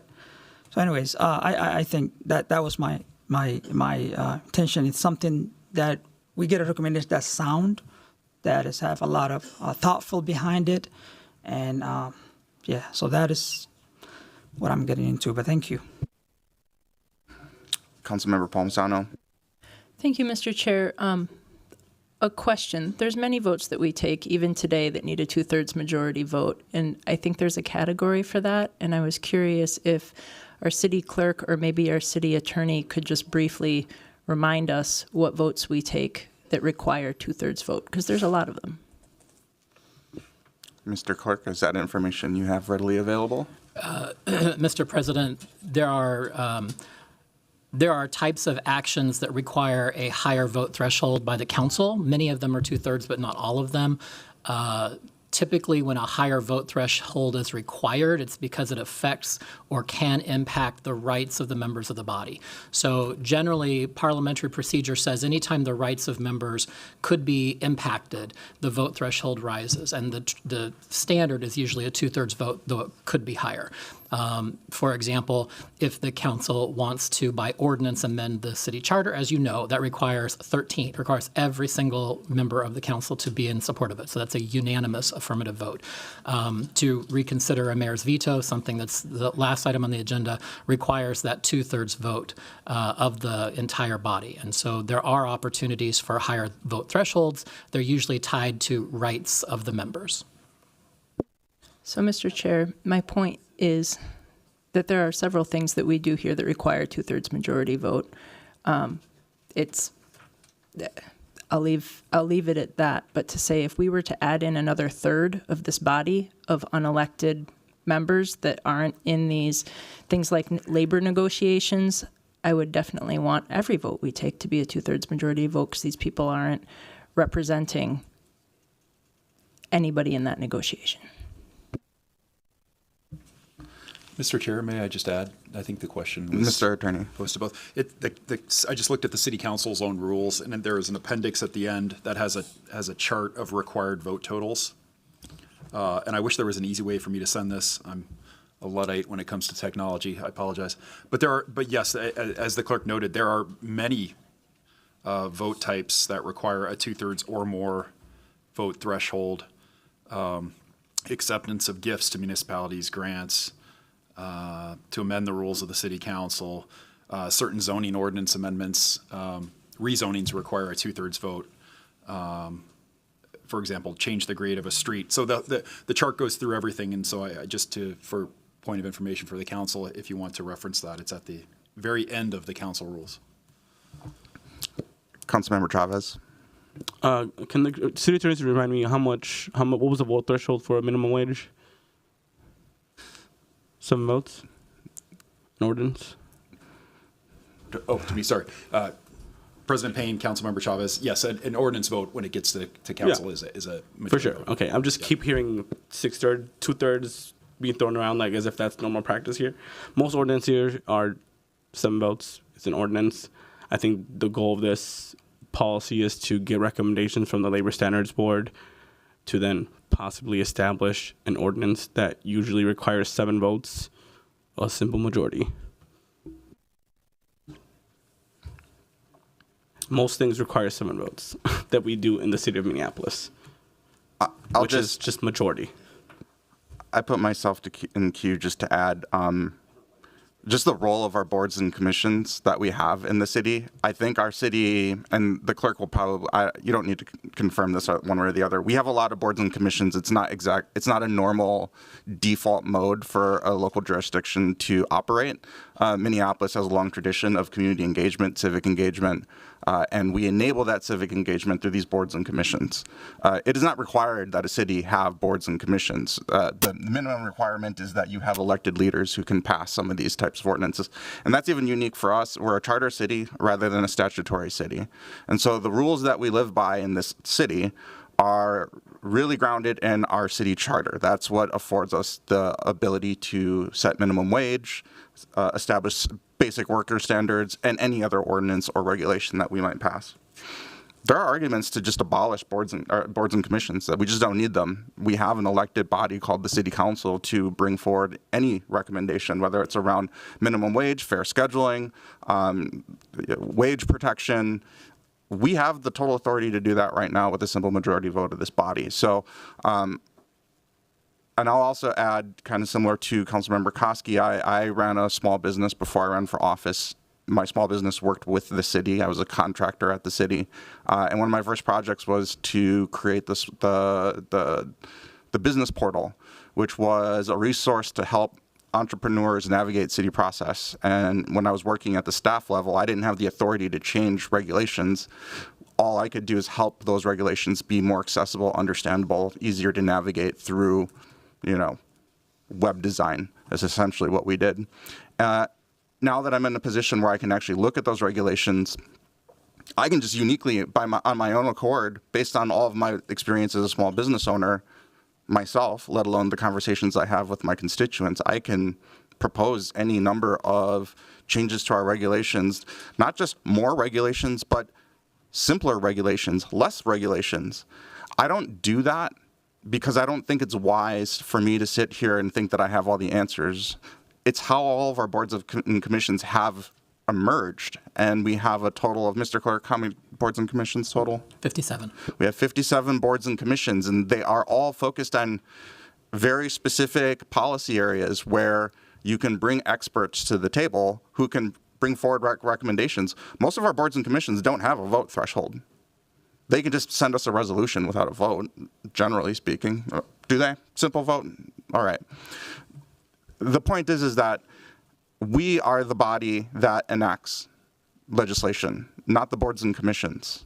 And so regardless of the process by which those recommendations get to our desk, whether that's through our own personal life experience or through a really impactful conversation with our constituents, or formally through a board and commission, ultimately that authority is vested with us. And so I think that this debate about 2/3 versus simple majority is kind of losing sight of what our responsibility is in the legislative process and how that responsibility remains with us. And in fact, this is a resolution rather than an ordinance, largely through our city attorney's advice that we can't delegate our authority to create policy to a board or commission.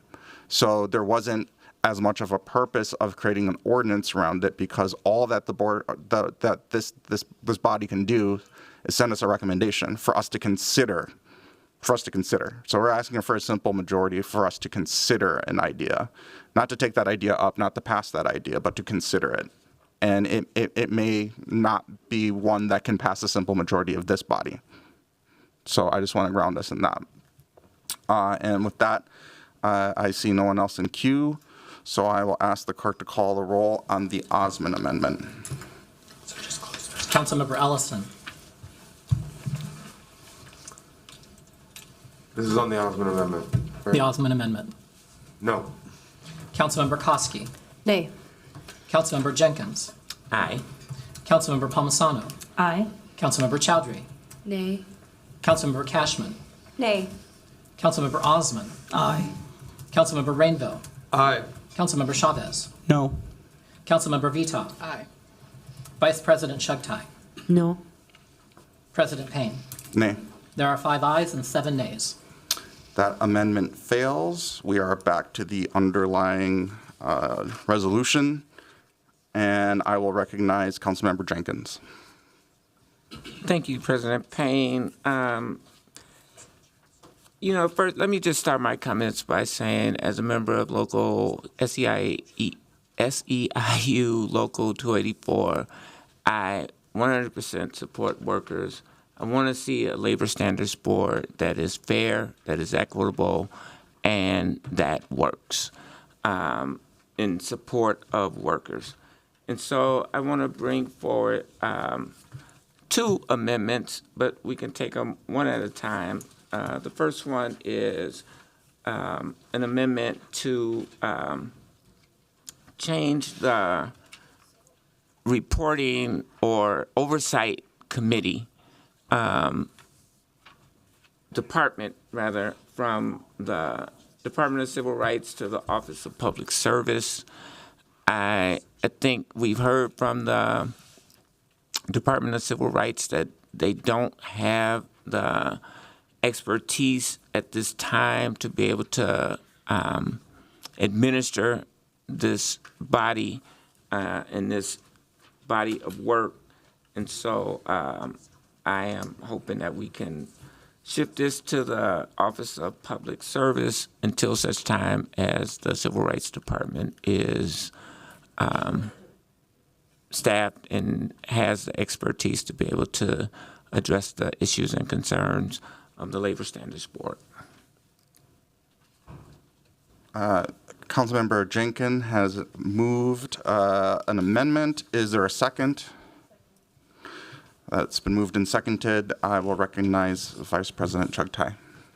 Thank you, Mr. President. I just wanted to speak on this amendment to move the administration of this, the implementation of this Labor Standards Board from the Civil Rights Department to the Office of Public Service. I would just say first that there are no departments within the administration right now that are staffed that have a staff member designated to them to manage a labor standards board. No matter where it goes within the administration, as of right now, that then needs to come along with resources to implement and staff such a board. The reality is that the Civil Rights Department are the experts in labor standards within our enterprise.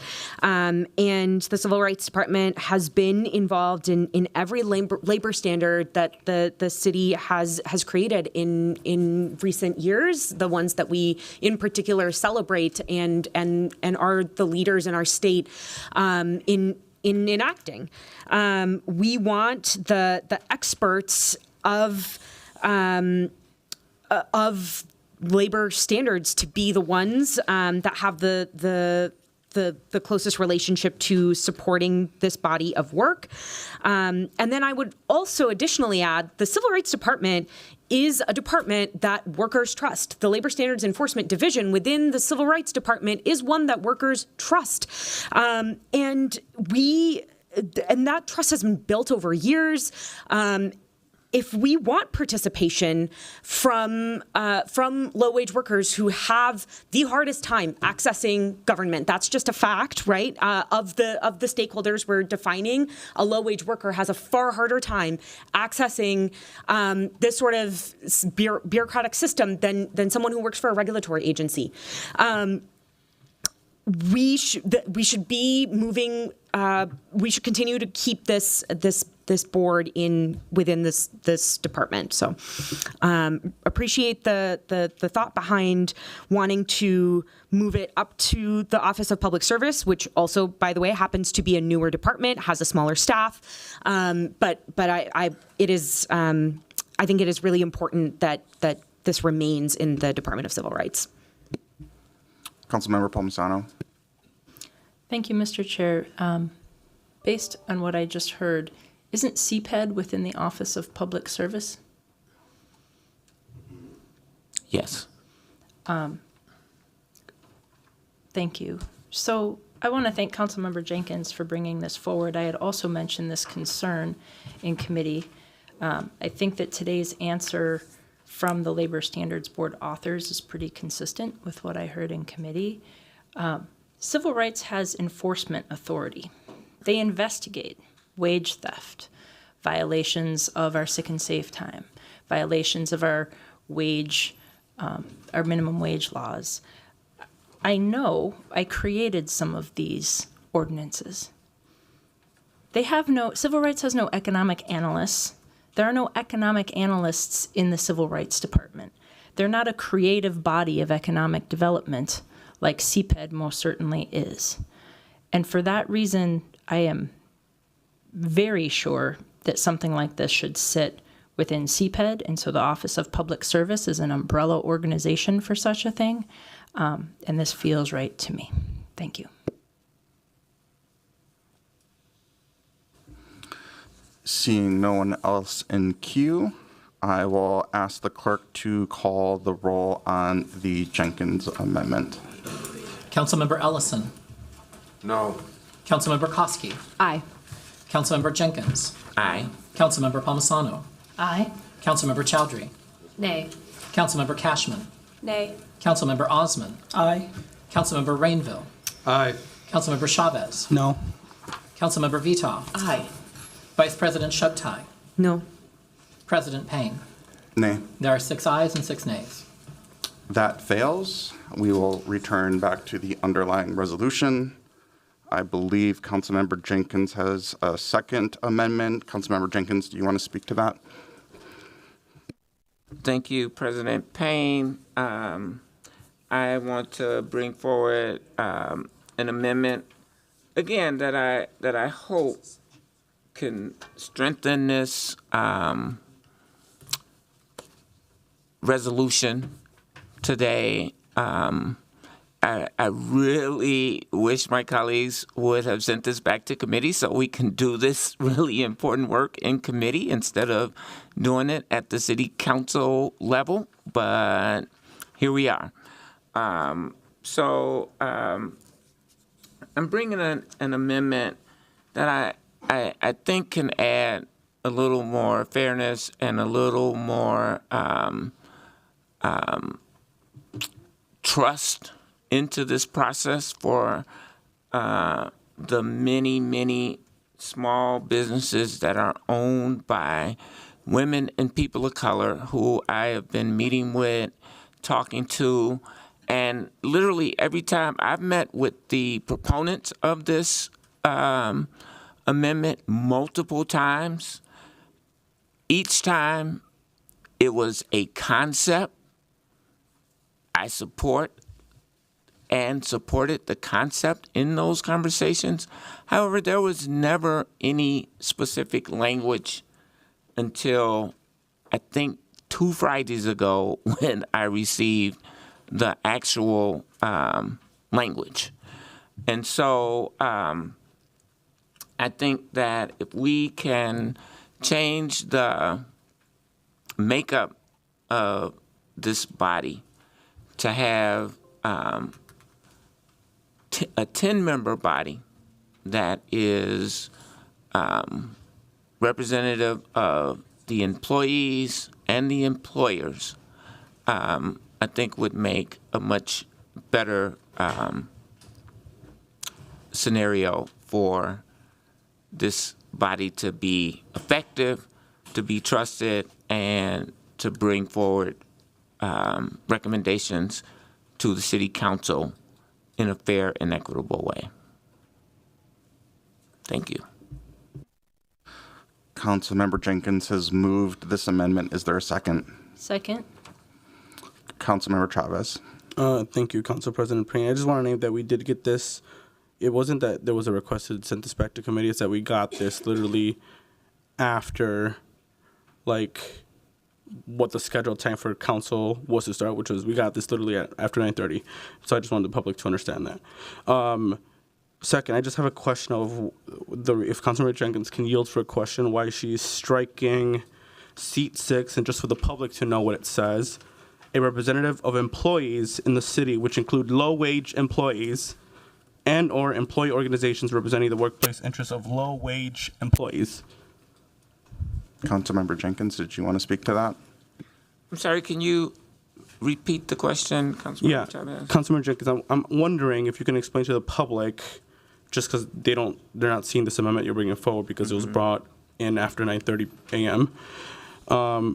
Why you're striking a representative of employees in the city, which include low-wage employees and or employee organizations representing the workplace interests of low-wage employees. So the amendment requires low-wage employees and employers to be at the table. So I'm not sure if I understand your question.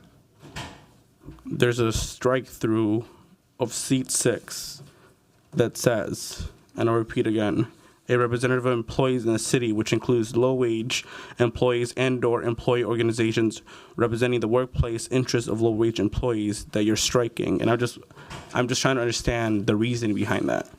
That's it. You're bringing forward an amendment, so I'm just asking a question on the reasoning. If you don't have an answer to that, that's okay. I won't be supporting this amendment. Again, this is work that we should be doing in committee so that we can have these broad discussions. But this amendment does not eliminate low-wage workers from being a part of this body. It does eliminate a position, and again, I'll repeat it for the first time, a representative of employees in the city, which includes low-wage employees and or employee organizations representing the workplace interests of low-wage workers, an important component of working people in the city of Minneapolis. And you're striking that, and I still don't have an answer to that. But again, we don't have to answer that. That's totally okay. I won't be supporting this amendment because I support working people.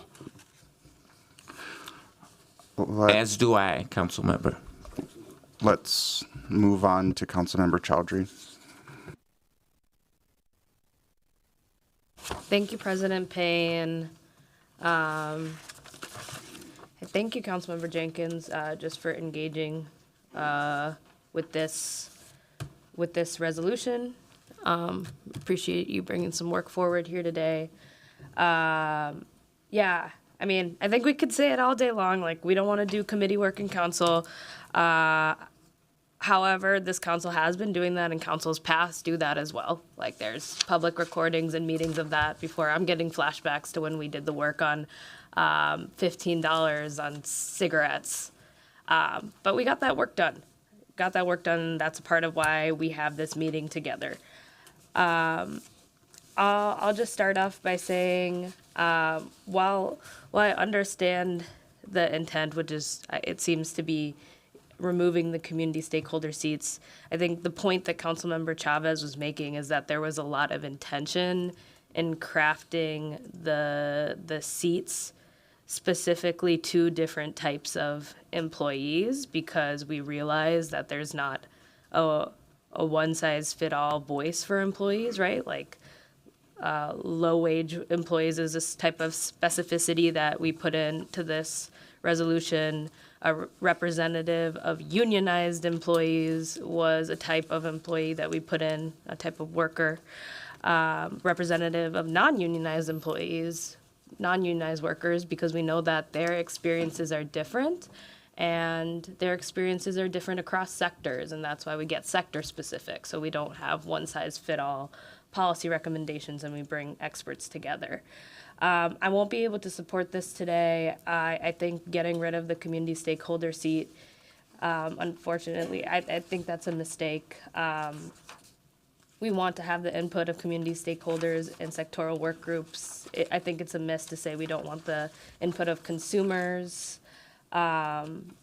like downtown resident office workers, parents, if we're looking at the childcare sector, regulators, like the Department of Labor and Industry from the state of Minnesota that could be brought into the fold.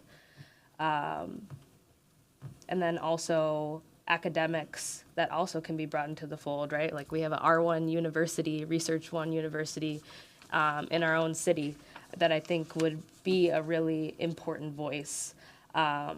This group has the ability to be more neutral, to ensure that a board is not just consistently deadlocked, and most importantly, community stakeholders ensure that what is being explored considers and can give input on the impacts of Minneapolis broadly. The example of the Workers' Compensation Advisory Council is flawed. It couldn't even agree on a recommendation for a presumptive eligibility for COVID for those in close contact with others during the height of the pandemic. And I think that is just one example to say that having a third aspect to the structure encourages consensus. And you can't, like in the real world, right, like a workplace is not just the employee and the employer, right? There's a consumer, there is experts that are studying the workforce and its economic impacts every day. And right now in the United States, we're experiencing very large market shifts. And things are changing rapidly and quickly over the years that are impacting workers daily. So having that third aspect, I think, is really important to make sure that this board actually does thoughtful consensus building work.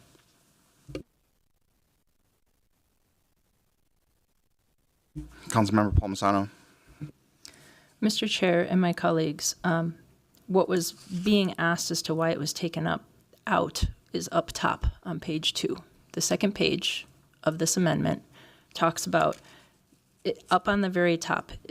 It mirrors bargaining tables, and it also includes all of the language about low-wage workers. What I see this as is a shift for the balance that I was talking about back in committee and now here about taking this down to an even more like a bargaining table with employees and employers. The community stakeholders are great at the tables part of the Labor Standards Board, but this makes that language more clear. I'm not sure why one of my colleagues seemed to insinuate or dare I say ascribe motivation to Councilmember Jenkins, but that couldn't be more false. And I would appreciate it being called out when it happens, Mr. Chair.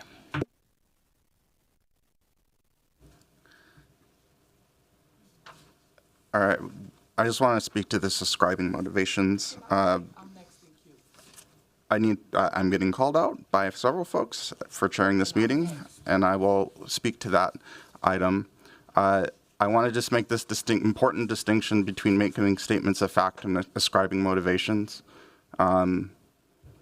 It is a statement of fact that the seat 6 is a strike through here. It's a statement of fact that a number of us stood on steps, and there's a distinction between those statements of fact and why that fact exists. And so I think it's just really important to make that distinction.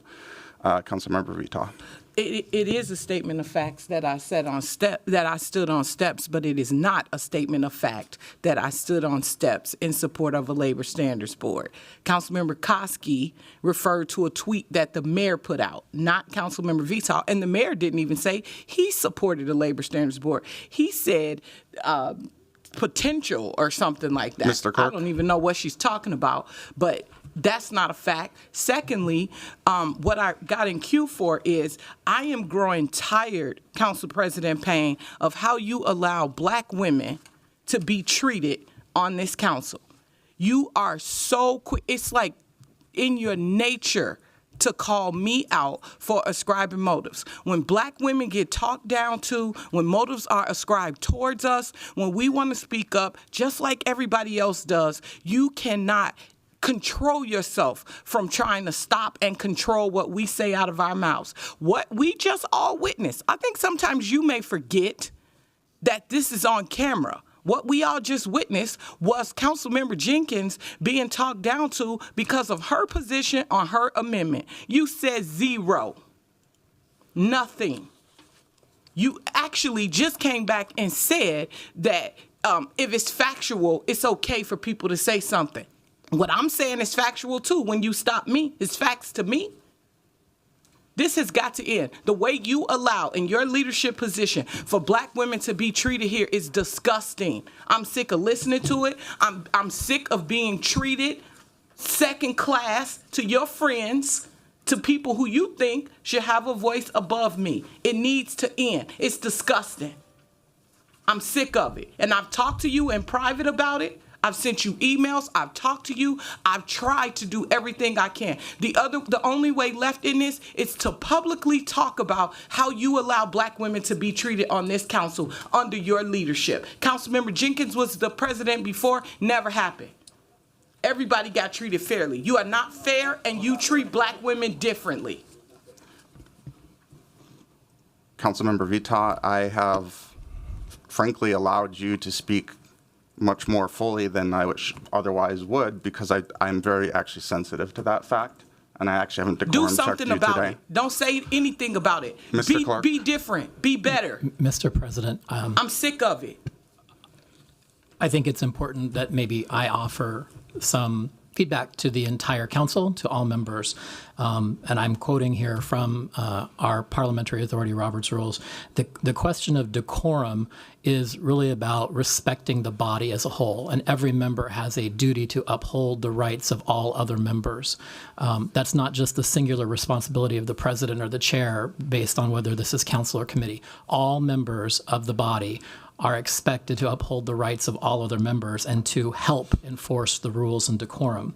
And during debate or discussion, members must refrain from attacking or ascribing motives to others. Here's what the book says.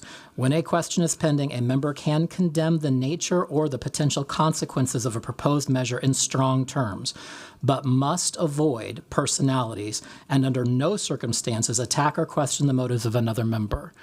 What that means is statements that start with, this is my perspective, this is my opinion, this is how I interpret this, are great. The moment you invoke another member's name, whether that's a council member or the mayor, who has the same rights in debate under our rules as council members, we are probably in the gray zone of ascribing motive. The easiest way to stay out of that zone and to minimize these allegations or challenges or problems that we have is to speak for yourself. Don't invoke someone else's name. Don't mention someone else, and use sort of those I statements. This is what I feel. This is my motion, and not get into you said, you did. Those types of things are going to always, I think, put this body in an awkward position. And you, especially, Mr. President, I feel for you in this position of trying to preside and officiate over a body. These are strong issues. They are important issues. They are worthy of debate and discussion in full, and they deserve the respect of every member in respecting the community that you represent. So I would ask each of you to remember you were put here by voters, by the electorate, to represent them, to represent their voices and their interests. That doesn't mean you have to always agree, but it means you have to respect each other in debate, just like you respect your constituents and you respect every member of the community and all segments of our community made up of many, many different communities. So would provide that advice. That means be a leader to everybody. Let's move on. Councilmember Cashman. Thank you, Mr. President. Speaking to the amendment in front of us, I disagree that we should be creating or mimicking a bargaining table with employers and employees. That is not the goal here. So having that third party that includes consumers, consumer advocacy, nonprofits, that's a really important piece of this, is better for the recommendations that will come out of this board. Just speaking from the industries that I hear the most about, condo industry, childcare industry, I think that the residents of condos could sit on that sectoral board, or the parents at a childcare center could serve on that board, and that it would improve the quality of the recommendations that are brought forward. So I won't be supporting this amendment. Councilmember Jenkins. Thank you, Mr. President. This amendment simply tries to really bring forth the people who are deeply engaged in these issues, the employees and the employers. It strikes all of the designated seats, and subsequently low-income workers can be appointed to this body.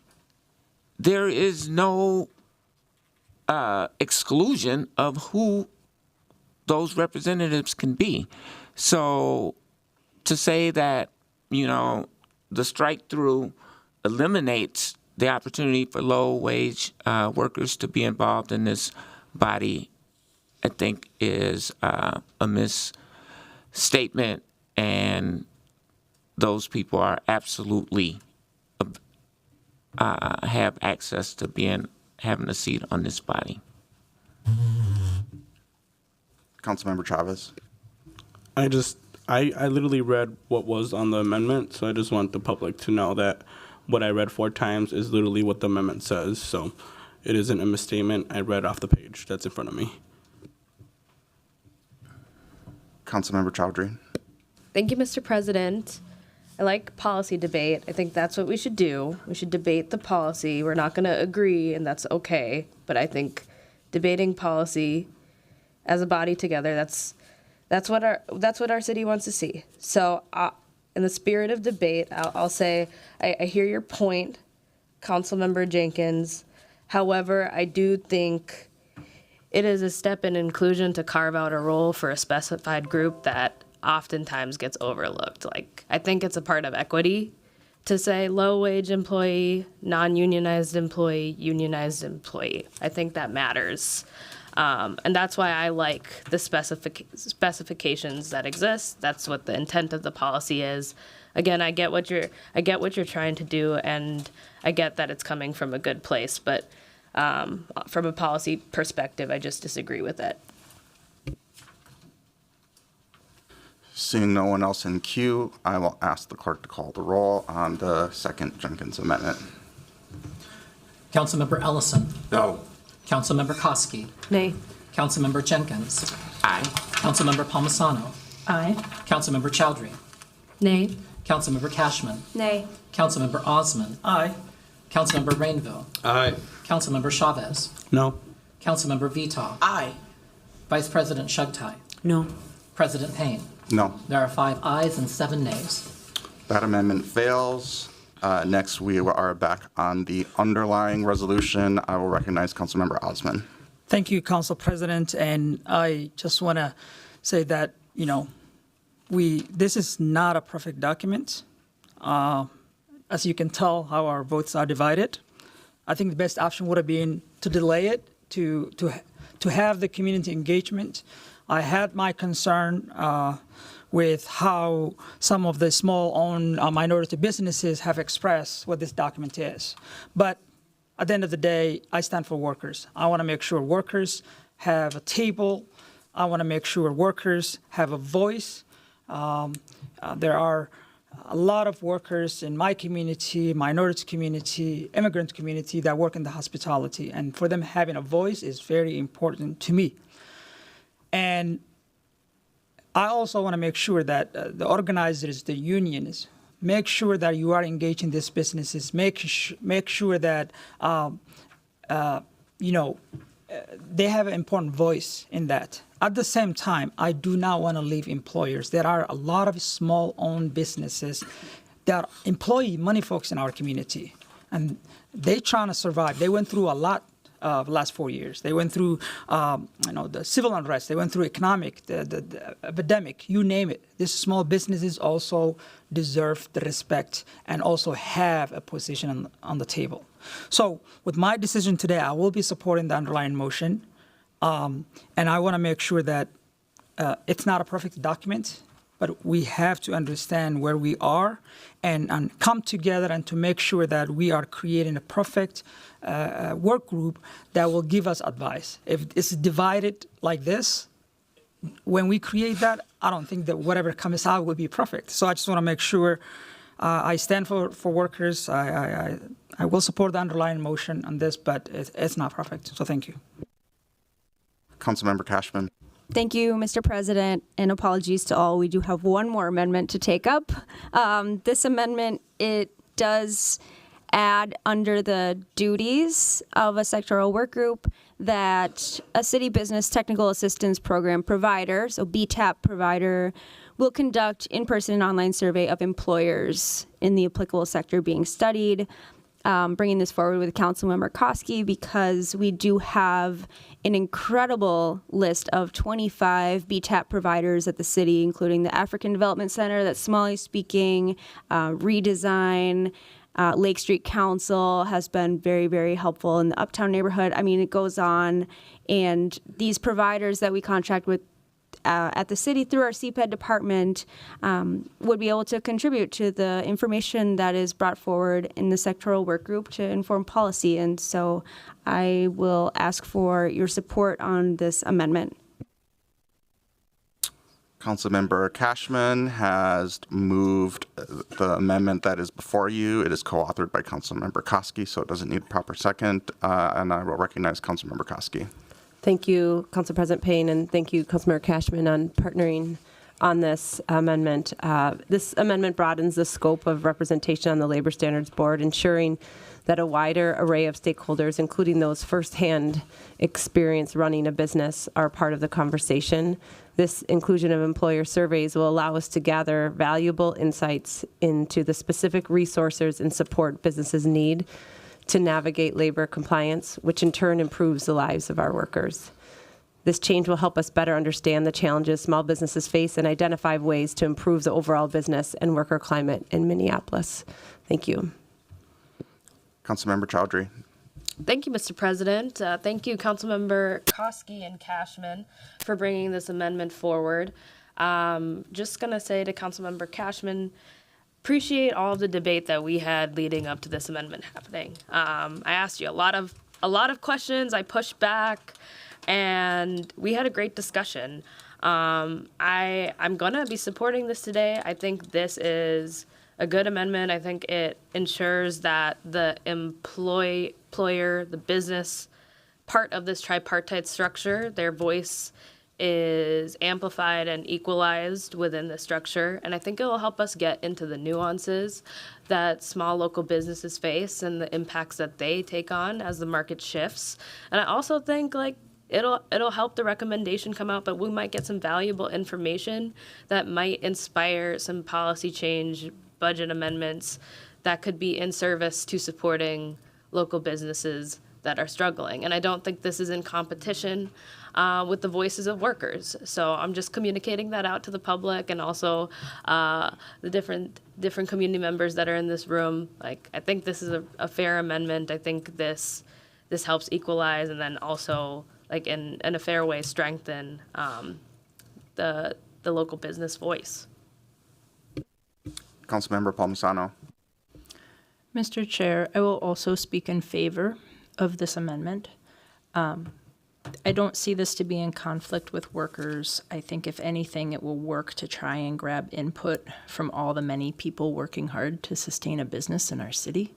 A lot of people who don't even know about this, let alone whose voices are never going to be heard here. They're never going to be able to take the time out to come and speak to us here in council chambers or even at these work groups or even at these tables. I guess my concern is this is such a small accommodation made in a flawed labor board setup. It saddens me a little. I will do this because this is the principle that makes this slightly better, but it feels sad to me that this is the only motion that's going to amend this surprise, seemingly perfect new body by my colleagues today. Councilmember Veto.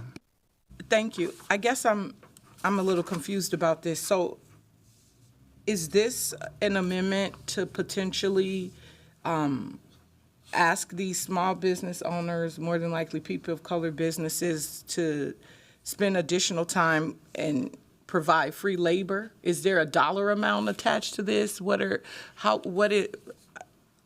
feel like this is just another way of asking people of color to do more work for free. Councilmember Cashman, did you want to speak to that? Thank you, President Payne. The duties of the sectoral work group do say that a certified worker organization would survey employees in that sector. And so this offers parity and says that a BTAP provider would survey employers in that sector. And of course, that work will be completely voluntary. They do not have to engage in that survey. But they will have the opportunity to if they want their voice to be heard on the sector. So more free labor for people of color. Thank you. Seeing no one else in queue, I will ask the clerk to call the roll on the Cashman-Koski amendment. Councilmember Ellison. Aye. Councilmember Koski. Aye. Councilmember Jenkins. Aye. Councilmember Palmisano. Aye. Councilmember Chowdhury. Aye. Councilmember Cashman. Aye. Councilmember Osman. Aye. Councilmember Rainville. Aye. Councilmember Chavez. Aye. Councilmember Veto. No. Vice President Chugtai. Aye. President Payne. Aye. There are 11 ayes and 1 nay. That carries, and that amendment is adopted. Now we will take up the underlying resolution as amended, and I will recognize Councilmember Jenkins. Thank you, President Payne. Again, I want to reiterate my support for workers. And while I disagree that this resolution is a perfect document, I've tried to bring amendments to strengthen it. I have been a small business owner and continue to be a small business owner. I founded and operated a catering business for 10 years in this city. I can tell you that the margins on any restaurant in this city are incredibly thin.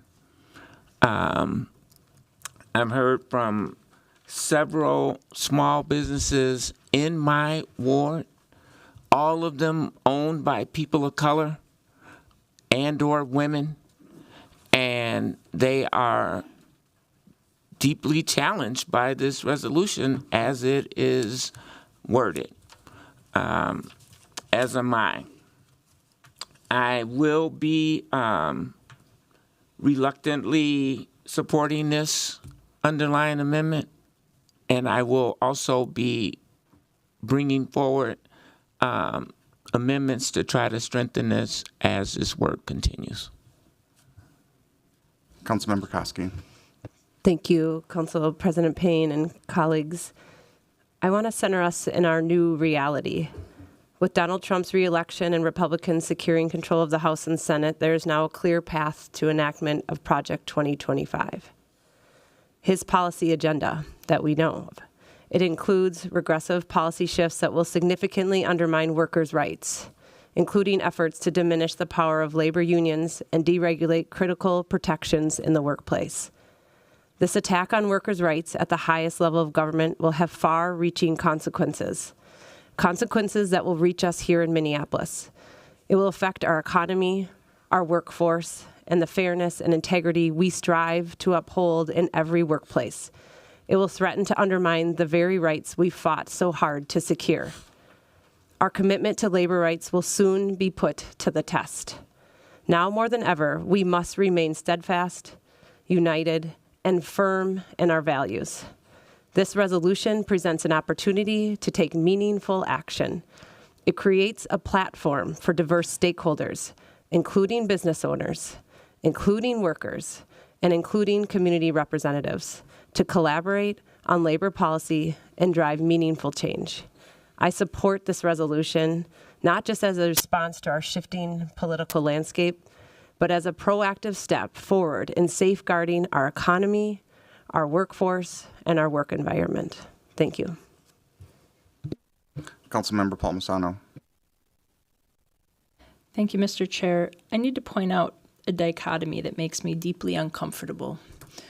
We cannot say to labor, this is a transformational change in how we operate, and then tell industry or concerned small business owners, people who are struggling to have a business in our city, oh no, this is like a small one of our dozens of boards and commissions, like our advisory committee on aging.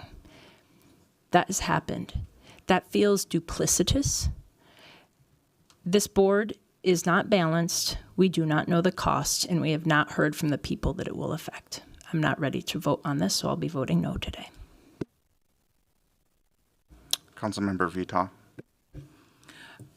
I'm deeply disappointed that this council couldn't wait. I appreciate what Councilmember Chowdhury said about doing the work on 15 minimum for tobacco in council, because over 50 advocates on all sides of that issue waited over a month after that vote was delayed because of a staff area. Actually waited almost 2 months because of a staff error. So I really do appreciate being able to do that work in council when we needed to, because folks had advocated for, I'd advocated for that policy, so I know that had been over 2 years. So thank you so much for doing the work that day in the council meeting on behalf of the over 50 organizations who advocated for that policy. And the stakeholders were, even for the first time in the history of my work, even store owners advocating for a stronger tobacco policy. So thank you, and I appreciate my colleagues for that work in council. But what's happened today is different. We've had engagement from folks who have said they haven't been heard. They just wanted a public hearing. They just wanted this council to hear their side. And that's people on all sides of this issue. This had nothing to do with one side or the other. I've heard from people on all sides. And more than anything, I've heard from people who come from the most underserved and underrepresented communities in this city. And for me to vote against them having a voice goes against everything I am as a person. I would never do that. I couldn't sleep at night if I did that. And I'm disappointed that this council didn't take that request serious enough to delay this for some time to hear from people. This Labor Standards Board could have been a good thing. We could have had folks on the same page. We could have had time to get people to understand. I know there's some cynicism around. There's some people who wouldn't be on board. That's every single issue that comes before us. You're never going to please everybody. But when people show up in numbers and say, listen to me, I need a platform, I want to be heard, you take a step back, you listen, you do what they ask. At least I do. And who the other 5 people who voted for it, we do. It's embarrassing. And you all don't have to go to North Minneapolis and face the people who always feel like they're not listened to. This council, the president just said himself this week that this is a system that's hard for people to access. And now today it's easy. Let them access what we want to give to them. We could have done so much better than this. This board could have been exactly what people on all sides wanted had we took the time to listen to everybody, come together as a body, and I really believe this could have had a unanimous vote if we had done the work. But because people are so in a rush to do what they said is just bringing a group of stakeholders together to recommend policies, all the fear-mongering around what Trump is going to do and what he couldn't do, I hope that my colleagues wouldn't let any of that happen. It's our board. It's our job as elected officials to make sure that doesn't happen. It's not this board job. They can't vote on policy. They can recommend it. But it's our job to make sure whatever Trump is proposing or going to do, that we stop it. Not the Labor Standards Board. The Labor Standards Board is going to give us recommendations. It is our job to make policy, strong policy to protect our workers and our business owners. Not one or the other, both, everyone in this city. So the idea that Donald Trump is going to swoop in and change something because of a Labor Standards Board is wrong and it's fear-mongering. This council is going to make sure that he doesn't have an impact on this city. It's our job to do so. Local elections matter for that reason. Councilmember Rainville. I'll be voting no on this today on behalf of all the businesses in Ward 3 and their employees, employees who didn't have a chance to speak publicly. You have the votes to pass this today. I see which way this is going to go, but this vote is not going to do anything for the empty storefronts on Lake Street, empty storefronts in Uptown, empty storefronts in downtown, Central Avenue, West Broadway. What this is going to do is send a message to the investment community that Minneapolis is adding yet another layer, another reason to not come here and invest money in affordable housing, to help fill our empty office buildings. And to go back to the business community that has approached me in the 3rd Ward, they're telling me that when their leases are up, they're going to move. If they do expand, they're going to expand outside of Minneapolis. And this is so wrong to sit up here and demonize the business community, corporations. They create the jobs, they pay the taxes, they give to charity. This is not going to work for the city. We're rushing this, and congratulations, you have the votes to pass it, but you will not have my vote today. Councilmember Chavez. Thank you, Council President Payne. I just wanted to make a few comments. Without workers in the city, there are no businesses. The workers are the backbone of the city, and they help run businesses and make sure that folks get the services that they need. And I also just wanted to thank Council Vice President Chuktai, Councilor Chowdhury, and Councilor Cashman for their due diligence on this resolution, for bringing this forward, for taking on a ton of labor on making sure that we got to a point today when we can move forward with this. As I mentioned earlier, this is really important because it gives voices to workers in our city.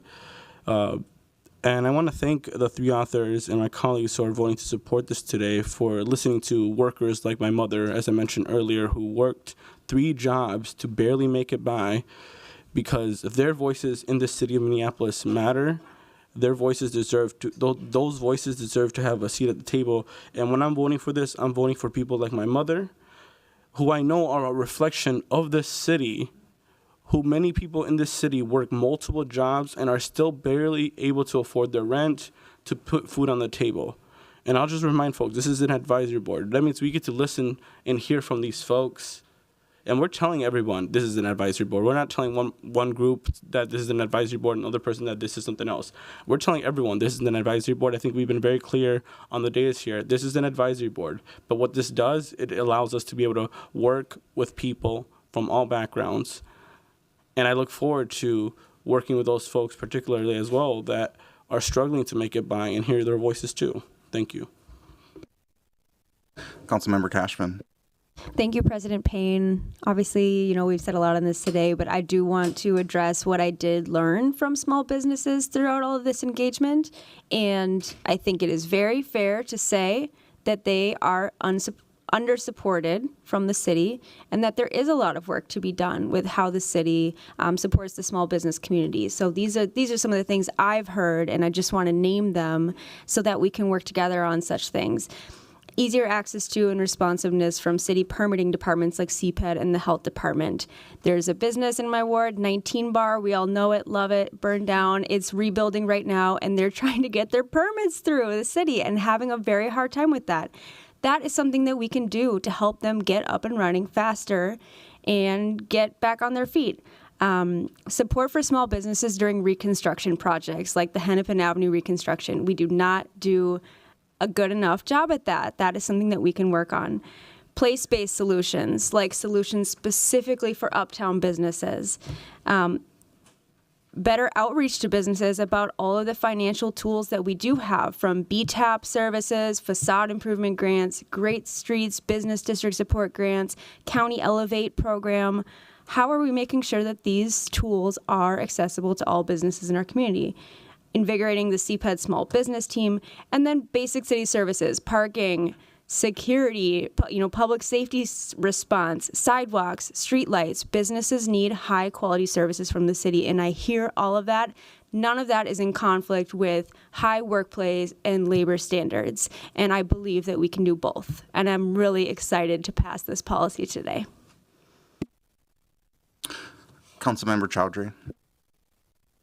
Thank you, President Payne. I want to just first start off by thanking Councilmember Cashman and Council Vice President Chugtai for co-authoring this resolution with me, Council Vice President. Before either Councilmember Cashman and I were elected, you were working on this, and just thank you for the years of work on this. Thank you so much to the community members and the workers in our city who work every single day to make sure that our city runs, that businesses are staffed. Thank you so much for taking time out of your workday, taking time off to show up to City Hall and advocate not just for yourself as an individual, but the collective of workers who aren't able to take the time off today to sit in council chambers. Thank you for engaging with us. Thank you for making your voices heard. Thank you for sharing very vulnerable stories of egregious things that you have experienced in your workplace, and being brave enough to say, hey, there are really bad things happening right now to people, working people in our city. It's not all rose-tinted glasses. We might have $15 minimum wage. We might have sick and safe time, but we're getting hurt at work. We're getting harassed at work. We're getting mistreated. And what you're saying is, let me have a voice at the table, an equal voice. And thank you to the local businesses for engaging with me and my colleagues. Thank you for sitting down with me at your restaurants and having a dialogue. Thank you to the employers who are supportive of this and took some time to understand the policy. And a thing, I agree with the statement that Councilmember Cashman made, that small businesses are under-supported by our city institution. I think there's more to be done there, and I think you'll see in this budget cycle there's going to be multiple amendments in support of local business. I'll be carrying one of those amendments. And I think this kind of just opens up a doorway to say, hey, maybe we need an advisory board for our local business leaders, not to just defend against regulations, but to talk about, like, maybe we need to figure out a way to get investments to us that will support us, right? Like, maybe there's more to be discussed here around how we do keep those storefronts open, how we fill the vacant ones. If we're experiencing hardship during construction, or there's a crisis and it impacts our operations as a local business, we want to figure that out. Maybe that's a table we can create. I want to also just kind of address this feeling of the sky is falling, and with this labor standards board moving forward. I want to root us in the fact, I named the paradox. While it is an advisory board, which it is advisory board, again, like, the revolutionary part of it is workers get a say, but the sky is not falling for people to get a say at the table. Workers having a say is not going to stop investment from coming into our city. I think that's deeply misinformed, and I think it's also deeply shameful to see the way that misinformation has shown up into the doors of some of our local businesses to say that this policy is going to shutter your business. That is so inappropriate to scare a local business owner, to say that an advisory board where workers will get an equal say to you is going to shutter your business. That is so wrong to do. And I wanted to call that out today. And I also want to take some time to say that, like, if local businesses are undersupported, then workers are far more undersupported in our city of Minneapolis. We have so many programs for local businesses that we need to bolster, but there's only like a handful of things in which we engage with workers. And so if today, us passing a labor standards resolution to create a board to give them a voice gives us one more tool among very few tools for workers to have a voice, then I feel like I did my job today and I stood with my values and understood that, like, without labor, there's no capital. There's no wealth. There's no tax base. There's no community. There's no success for this city. So I'm super excited that it's here today. I wish our vote today wasn't as divided. I disagree with the point that this is unbalanced. I think finally there's a voice for a segment of people that have been inequitably represented in institutions like the city of Minneapolis. And I do think while we're the front line of the city of Minneapolis under a Trump administration, that doesn't stop the most anti-worker, anti-labor Supreme Court from devolving rulings that will impact us here. And so this is us making sure that we can do this small thing today, which is also a big thing because workers have been waiting to have a voice. Thank you. Seeing no one else in queue, I will ask the clerk to call the roll on item 12 as amended. And Mr. President, it's been a while since we've maybe looked at the agenda, but there is also a motion with this that returns the underlying original ordinance back to author because of the switch from the first introduction of an ordinance to a resolution. So the motion as amended and the direction to return to author the underlying ordinance. Correct. Councilmember Ellison. Aye. Councilmember Koski. Aye. Councilmember Jenkins. Aye. Councilmember Palmisano. No. Councilmember Chowdhury. Aye. Councilmember Cashman. Aye. Councilmember Osman. Aye. Councilmember Rainville. No. Councilmember Chavez. Aye. Councilmember Veto. No. Vice President Chugtai. Aye. President Payne. Aye. There are 9 ayes and 3 nays. That carries. And the full report is adopted, and that completes the reports of all of our standing committees. The next order of business is notice of ordinance introductions. We have one notice today from Councilmember Osman. This is an amendment to Title I of the Code of Ordinances related to administrative enforcement procedures, clarifying that Title 22, Land Subdivision, and Title 23, Heritage Preservation, are provisions that are subject to administrative enforcement. Are there any questions on this notice? Seeing none, that notice is hereby given, and no further action is required at this time. The next order of business is introduction and referral calendar. First, pursuant to notice, we have 3 introductions today from Council Members Chavez and Chowdhury and Council Vice President Chugtai, all of which relate to establishing authorized and regulated safe outdoor spaces or individualized outdoor sheltering options for people experiencing unsheltered homelessness. These ordinance amendments are in several chapters located in the Building, Health, and Sanitation and Zoning Codes and are being referred to the Business, Housing, and Zoning Committee and the Public Health and Safety Committee as listed on the agenda. The 4th introduction is from Councilmember Cashman, who moves to introduce the subject matter of an ordinance amending the License and Business Regulations Code for first reading and referral to the Business, Housing, and Zoning Committee, amending provisions related to the location restrictions of licensed tobacco dealers. Is there any discussion on these introductions? Councilmember Jenkins. Thank you, President Payne. You know, I just wanted to just comment on these safe outdoor space ordinances.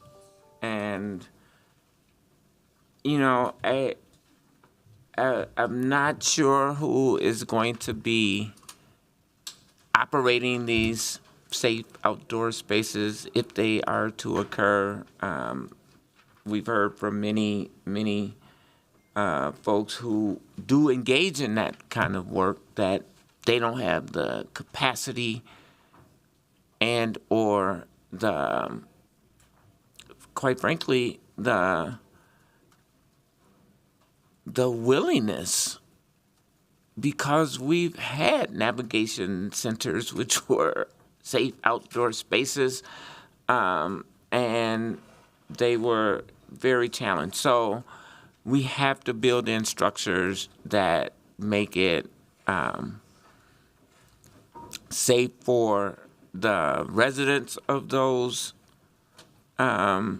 safe outdoor spaces if they are to occur, as well as the surrounding communities.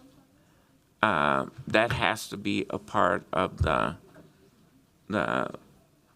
ordinances as they stand. So I just wanted to make that comment. Councilmember Chavez. Thank you, Council President Payne, and thank you, Councilmember Jenkins. We were able to speak about this at your town hall last week, Councilmember Chowdhury and I. I'll make it pretty quickly. We're happy to work with you to address any concerns that you have to make sure that we do this policy right. We're not trying to establish these all over the city. We're trying to pilot these projects to make sure that they are done correctly. I will say, though, that these are not navigation centers, and there has been providers that have been identified as people that support it, like the Twin Cities Recovery Project, who has been communicating with many of us on how they would love to see this in our city. So we're happy to continue to work with you, Councilmember Jenkins, on any concerns that you have. Thank you. Councilmember Chowdhury. Thank you, Mr. President. Just popping here to say thank you to Councilmember Jenkins for inviting us to your town hall. That was really, really informative. Kind of hearing back from the think tank work that you did in your ward, and then just engaging more broadly in that space. I had a pretty large community meeting last night. It was supposed to just be a smaller one, but it evolved into like a 70-plus individual community meeting, and we grappled with we grappled with a lot of what we grappled with at your town hall. There was a lot of interest from community members to understand and explore what this safe outdoor space concept could be. Some positive reactions in just thinking about what it means to create more safe, secure, transitional housing options that reduce the number of people that might be living within an encampment outside. And so, I'm looking forward to working on this, very much looking forward to working on this with you and then any of the people that were a part of your think tank. And your think tank honestly inspired me to kind of see if there's a Ward 12 specific type of conversation I should be having too in regards to this policy. So thanks for that. Councilmember Ellison. Councilmember Veto. Thank you. So I had a couple just a quick brief conversations with staff about identifying areas where if these policies are enacted, like where such places can go. And it sounds like there's some places in Ward 12 and Ward 2, some city-owned properties that we have where because this is the policy about like a larger controlled encampment, correct? No, this is a safe outdoor. Thank you, Council President Payne. No, that's not what it is. This is a safe outdoor space and a safe parking. There's safe outdoor spaces in Denver, Colorado, and then they can do multiple things. They can be tiny homes, they can be pallets, they can be tents, and then there's safe parking similar to Duluth, Minnesota, which is seasonal, where someone can park their car overnight and get services and meals from a provider. So this is. But a tiny home wouldn't be like a safe outdoor space, would it? You can build tiny homes. It would be, yes. Yeah. Okay. But it is about like identifying some areas where you can have a car, have a tiny home, have a yurt, have a tent. So no, not necessarily. This is creating ordinances to allow for a place to go through a city process to establish a safe outdoor space and safe parking. Not a yurt, not an encampment. No, I'm not saying that that's what you're going to do, but I'm saying that's what could be covered. Like now, you would be able to legally, if this passed, you would be legally able to have those things, whether it's the car, the tent, or whatever in these. If the policy is adopted, you can have these things in a safe outdoor space. You would have a regulated location that you would have to go through a city process, but it wouldn't be I'm going to set up an encampment Yes, on no, 29th I'm and not. Lake That's Street. not what I'm saying, and now Councilmember it's legal. Chavez. Okay. Yeah, no, what I'm saying is we're going to identify more than likely some Yep. city properties, right? I Yes. talked to staff about this. Yep. They did say there's some Ward 12 and Ward 2 city land that something like this could go on. But that's what I'm asking. Okay, It would yes, be we would- identifying the city land, Yes. and then being able to use it for those safe outdoor spaces. Yes, we would be able to do that, go through the city process, correct? And it would be anywhere in the city that we would have to figure out where there's land and potential other okay. partners. A church might want to do it. That's not city land too. So Okay, so Like a there is a parking- for component where parking. like a nonprofit or someone could also apply for, like in Denver, Yeah, like- where someone could apply for a permit to have it. yep. For example, there might be a church or a nonprofit that has a parking space that maybe want to pilot that with the city. That might not be city land, but that would be their land, and they want to pilot a safe parking pilot with the city. So that wouldn't be city land necessarily. Yeah, But, so areas for cars maybe, but Yeah. also areas for yurts and not yurts, tents. but tiny homes. It could be a tent-like structure, pods, multiple different structures at a safe outdoor space. So it's specifically excluding yurts and tents. No, but the vision where we want to do is similar to Denver, Colorado. Denver, Colorado does not have yurts. Okay, so I'm sure we'll get further into this, but I can only go by what we see here, right? Like here we see yurts and we see tents. Maybe they don't have the yurt union in Yep. Denver. I don't know. But yeah. if the policy allows for them, maybe they'll be here. I think what I'm asking is we're looking for you're bringing for a policy that allows for what we see here in Minneapolis. No, incorrect. Okay. Yeah. Councilmember Chowdhury. Thank you, Mr. President. I think you're bringing up some good questions, Councilmember Veto, and I think the thing that is important to keep mindful of for all of us, right, not missing the forest for the trees, is we're at the top of the policy-making process. We're going to be looking at Denver, Colorado as like the starting point, but we're going to try to make a Minneapolis-specific policy that works for our residents, our unhoused residents, our city, and I think we'll get into that discussion of like what type of structure do we think is most favorable for the city of Minneapolis. Also thinking about like the type of climate that we have here in our city, and then just quick wanted to note something that Councilmember Chavez lifted up I believe in the 2023 legislative session, the state passed a law that allows faith-based organizations like churches to have zoning that allows them to build tiny home structures within their parking lot. So if there's partnerships that we can build here with those organizations, that'll be a part of the discussion for a safe outdoor space model. Councilmember Palmisano. Thank you, Mr. Chair. Actually, I think Councilmember Chowdhury just answered my question. And it was this: wouldn't a tiny home be considered a permanent structure? Like that's not a safe outdoor space, but maybe within the body of this work that you're taking on, what you're saying is we might allow things like tiny homes in places that they weren't previously zoned. And I just want to make clear that that would be different types of allowances than what we have now, like with the Avivo tiny home project that's housed within a warehouse. Here, I'm seeing Councilmember Chowdhury nod in agreement that that's where we're going. I think, and again, we're going to need to have the policy discussion through the chair to answer Councilmember Palmisano's question. I'm super excited to kind of share some of the research that we've been doing. There's vendors that can literally give like structures that can be built up to build like a tiny home, but then like taken apart and stored away. And so there's things here that we can consider that might not have been in the mainstream frame of mind for how we're building these structures. But again, that's like getting into the weeds. Happy to have that discussion as we get further along.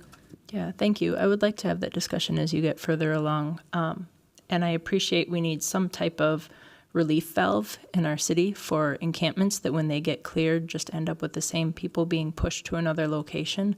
But on the other hand, it's really important that we're not lowering our standards of what we call livable spaces or livable units, because that would deeply impact a lot of the renters in our city in a negative way if we decrease the standards for what we consider habitable. So thank you, and thank you for this introduction. Vice President Chuktai.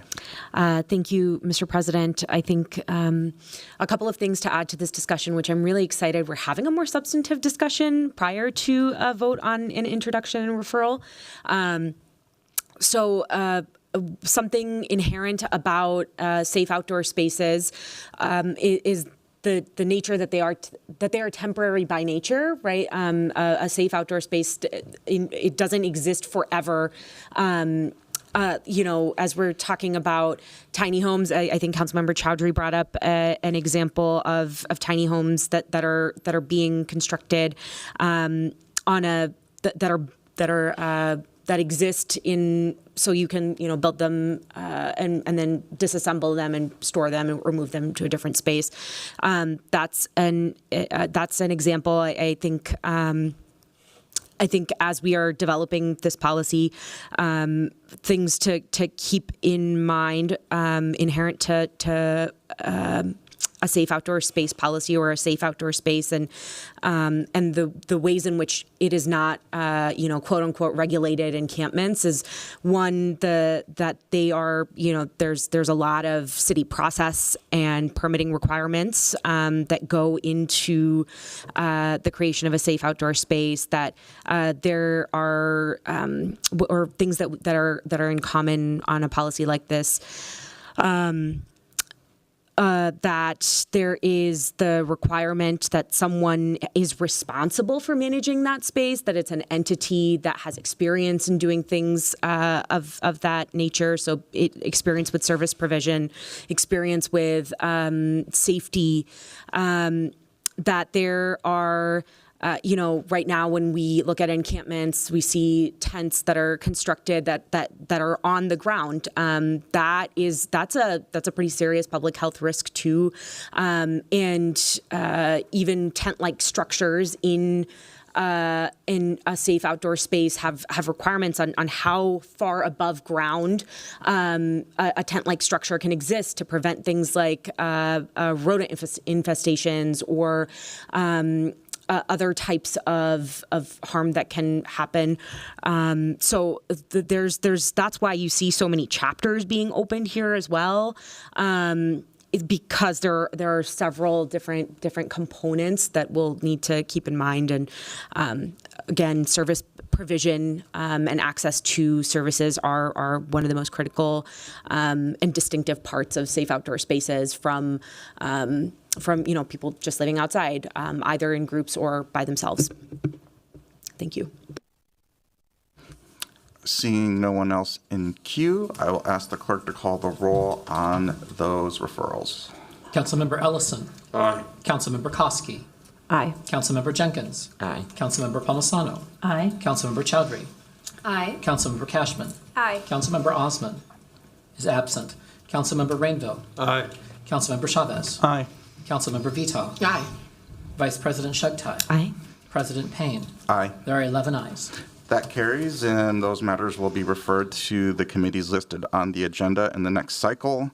The next order of business is resolutions. As shown on the agenda, we have one honorary resolution today observing the Transgender Day of Remembrance. Are there any questions or comments from council members? Councilmember Jenkins. Thank you, President Payne. Thank you to my colleagues for approving this honorary resolution today. There's been talk about this new administration and what they may or may not do. They have specifically targeted the transgender community as a community that they want to wipe off the planet Earth. And, I have been an out trans person, very outspoken for over 35 years. I've never been fearful. Today, I am in deep fear for my community. I've been completely depressed this whole 9 days of this administration thus far. And they are proving to live up to their promises. So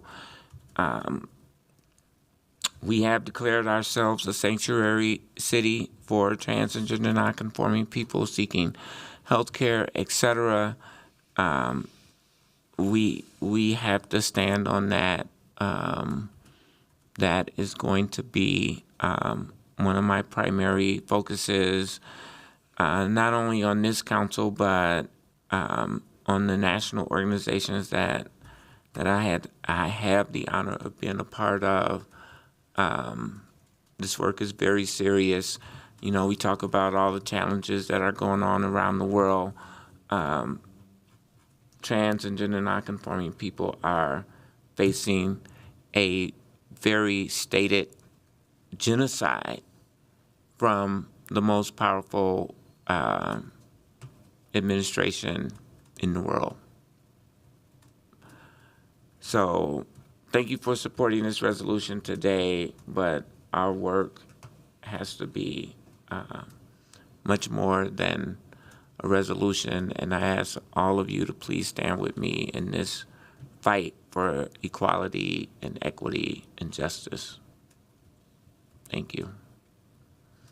Thank you, Councilmember Jenkins. I will always stand with you and our trans community. And I think, I'll speak for myself, I will always stand with you. I believe this body will always stand with you to whatever ends. May I have a motion to adopt that honorary resolution? So moved. Is there a second? Second. The clerk will call the roll. Councilmember Ellison. Aye. Councilmember Koski. Aye. Councilmember Jenkins. Aye. Councilmember Palmisano. Aye. Councilmember Chowdhury. Aye. Councilmember Cashman. Aye. Councilmember Osman is absent. Councilmember Rainville. Aye. Councilmember Chavez. Aye. Councilmember Veto. Aye.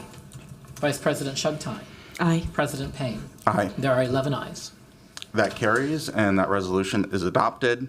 Our next order of business is unfinished business, which is the Affordable Housing Right of First Refusal Ordinance adopted at our last meeting. This ordinance was vetoed by the mayor and is returned for our reconsideration. I'll ask the clerk to explain the procedure for us in terms of reconsidering the mayor's veto of that item. Mr. Clerk. Mr. President, as you noted, this act was returned by the mayor with his veto together with objections to the act, which was provided in writing pursuant to City Charter Section 4.4C3 and Council Rule 7.8. An act that's vetoed by the mayor is returned for council's automatic reconsideration at the next meeting. Under the rule, the reconsidered act is placed before the body in the same form as originally passed, without debate and without amendment, and the immediate question to be decided by council is as follows. Shall the decision of the City Council stand, notwithstanding the veto of the mayor? If at least 2/3 of the council votes in the affirmative, then the mayor's veto is overridden and the original act is adopted. That means an override requires at least a minimum of 9 affirmative votes. In short, council needs 9 affirmative votes to pass the original act again. Otherwise, the mayor's veto is sustained and the original act fails. With that, Mr. President, I'm ready to call the roll on the motion for reconsideration. So on the motion to override the mayor's veto, an aye would be a vote to override, a nay would be a vote to sustain. The clerk will call the roll. Councilmember Ellison. Aye. Councilmember Koski. Aye. Councilmember Jenkins. Nay. Councilmember Palmisano. No. Councilmember Chowdhury. Aye. Councilmember Cashman. Aye. Councilmember Osman. Nay. Councilmember Rainville. Nay. Councilmember Chavez. Aye. Councilmember Veto. No. Vice President Shugtai. Aye. President Payne. Aye. There are 7 ayes and 5 nays. That motion fails and the mayor's veto is sustained. The Affordable Housing Right of First Refusal Ordinance is not adopted. Colleagues, we will now take up any announcements. Do any council members have announcements to share?